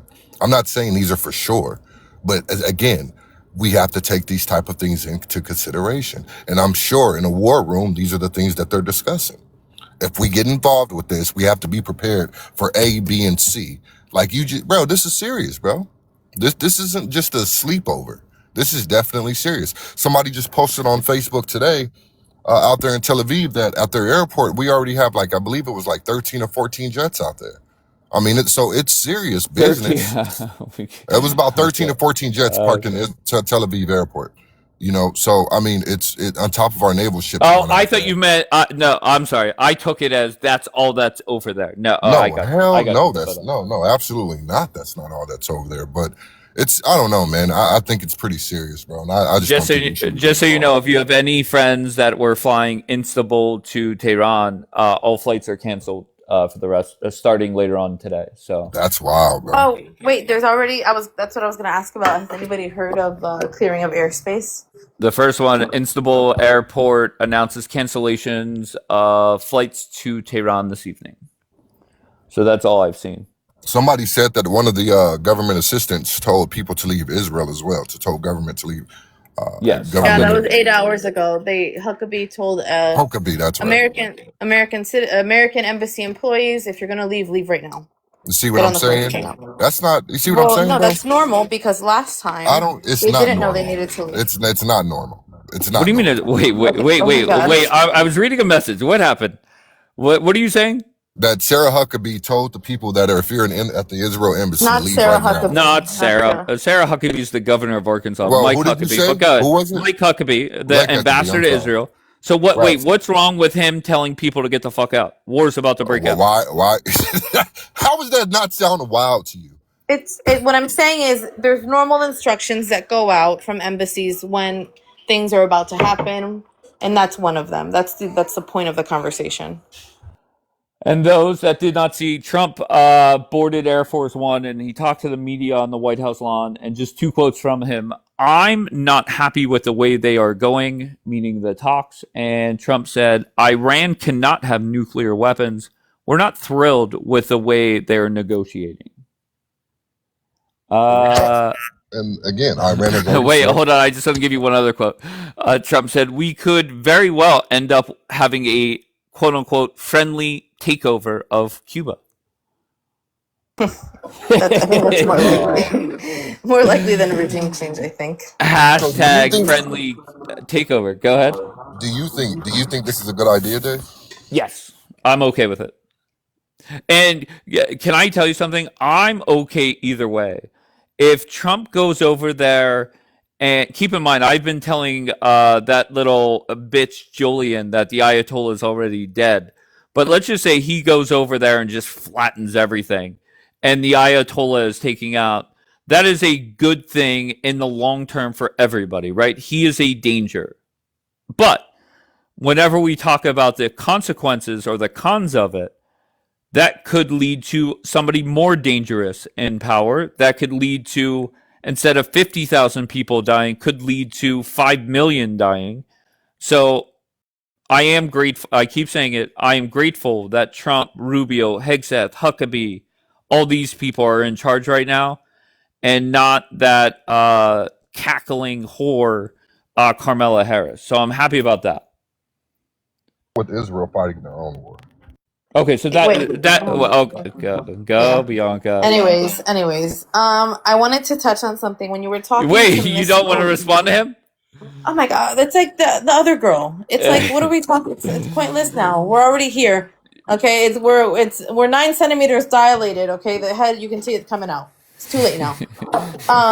So what I wanted to ask you about though is during your conversation with Miss Blonde, you stopped and read one of my comments about when I said Bibi isn't going to stop after she also said Bibi isn't going to stop.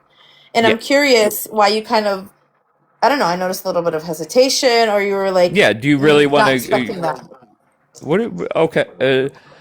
Once again, I go through these hypotheticals and people get upset, but a hypothetical is it kicks off.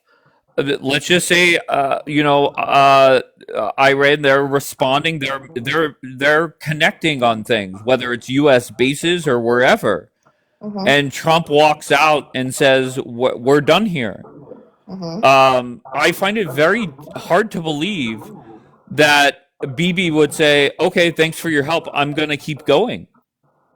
Oh, You really think Trump is going to? You really think Trump is going to say, "Yep, go get him, sport"? No, Trump's going to say, "When I say we're done, we're done." And let's just say Bibi pushes back on that. and says, well, Donald, these guys are a threat to me and my people. And Trump pulls the card. Okay, well, all the ships that are out there, all the manpower that is out there, they're going back to the States right this second. What's BB gonna do? I think you're And underestimating. Bianca, you were up here. You were one of the people that had a conversation with me about. It doesn't matter. Go respond. Yeah, I had the conversation with you, and I agreed with you. Okay. I wasn't against you. I said the Israeli public would be very upset. The Israeli public was very upset. But that's the way the cookie All right. crumbled. Let's not go backwards. Let's look forward. No, So but you're saying BB would say, "Yeah, go ahead, Donald. Pull everything out. We got this." I think you should never underestimate Israeli military genius. Okay. Like this, Fair enough. and that's something that I know for sure. They never go into something without a plan, and without is Israel's best interests in mind. Obviously, no country does, but Israel's particularly good at it. And that's just a All right. fact. So So if I that's don't the think case, that. why Yeah. didn't BB say "F you, Trump"? I have 12 planes on the way to fuck them up. Why didn't BB ignore Trump back in June?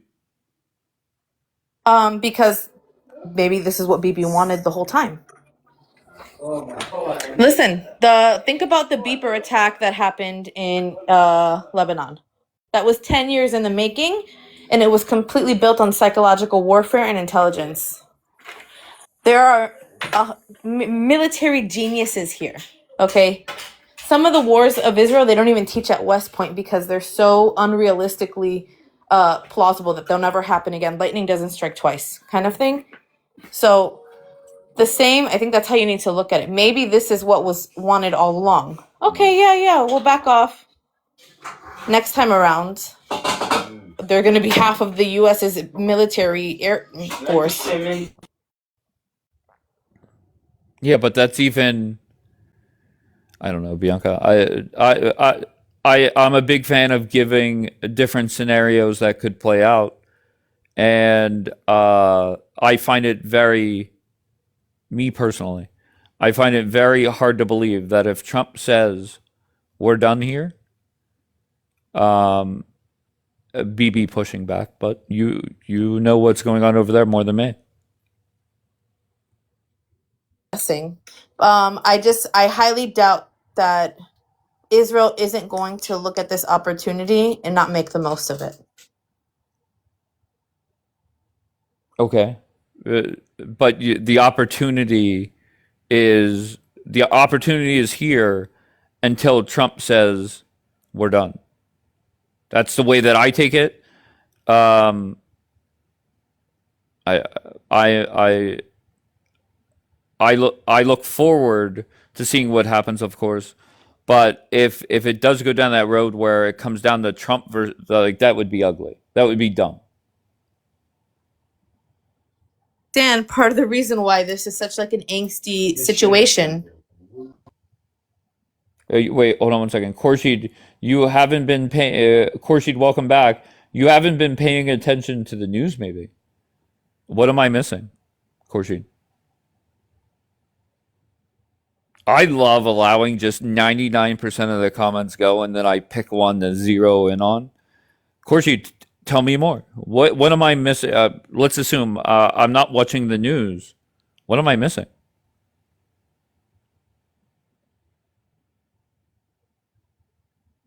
They won't leave the regime in place. Says who? Where in the news does it say that? When Donald Trump literally in the last 20 minutes says maybe there's regime change, maybe there's not. Literally 20 minutes ago on the White House lawn. So who's paying attention, who's not? Okay, so where in the news? You guys are unbelievable, man. Okay, so what have you seen in the news that leads you to believe that regime change is happening? That is a must-have for Donald Trump? Bring her up in a box. She's not even in the queue. Here we go. It's my observation of what. Wait, where'd it go? What the president has been saying and other senators. What is the most convincing thing Trump has said? No offense to the senators. Lindsey Graham, okay, Lindsey Graham is Lindsey Graham. All right, Lindsey Graham has been waiting for this. And I think there will be. Okay, so now it's back to. First, it started off with, Dave, I don't think you're paying attention to the news. And then now we're back to, that's my opinion. And I think there'll be regime change. Oh, fuck me. Okay. Fair enough. I like Khurshid, you doesn't matter. It's her opinion. He mentioned regime change. When? When did Donald Trump say that there's going to be regime change? Yeah, I don't know. I think that you need to also look at it from that perspective, Dave. This What's is like that? a once in a lifetime opportunity. Okay, something Okay. that Bibi's been talking about for decades. Decades. Okay, every time Bibi's at the UN, he comes with like a picture and he shows something about Iran, whether it be like Yes, Khurshid, baby. Wait and see. Go ahead. Go ahead. whether it be like some sort of, I don't know, graph or pie chart or, you know, imagery, and you think that he's gonna have 50% of the United States air power here to do the thing that he's been talking about for 2 decades? Bibi also has a legacy he's leaving behind, right? He's not gonna live forever. So I think that you should consider that maybe. Okay, consider. So that means what? What does that translate into? No, about I don't see Bibi saying, okay, Trump said we were done after 5 days, we're done. Okay. All right. I guess time will tell. You really think if Trump says we're done, Bibi would say "fuck you, Trump"? Get your fucking military manpower out of here. We got this. Yeah, I have a hard time believing that he would walk away. I feel like everything is in. I think, You think there's that's already smart? a plan in place. No, Okay. that's a All different right. question. I'm talking Okay, about fair enough. reality. I'm not talking about what I want or what I think. I mean, I'm not talking about what I want or what I agree with. I'm looking at all possibilities. So let's just say, BB he's all in. He doesn't stop, and let's just say he executes what he wants. Yeah, Then what happens? there's a plan. There's always a plan. Okay, what's the plan? Give me a plan that would work. It doesn't have to be BB's plan. I don't know the Give me plan. any No, plan. I have no. Okay, give me any plan that would work. Listen, if this is Listen, Linda. something that's this something that they've been talking about, his coalition, his people, his goals. He's been talking about this for 20 years, okay? The whole beeper plan was 10 years in the making. There's other plans, the plan with Iran the first time, the amazing things that Mossad was doing the first time in Iran, okay, in June, okay, where they were taking people out. We have boots on the ground, okay, in Israel. I mean, in Iran. Okay. They were knocking down towers, finding missile defense systems, destroying them from within. Okay, so this isn't like something that hasn't been in the works for a long time, and this has been pretty thought out.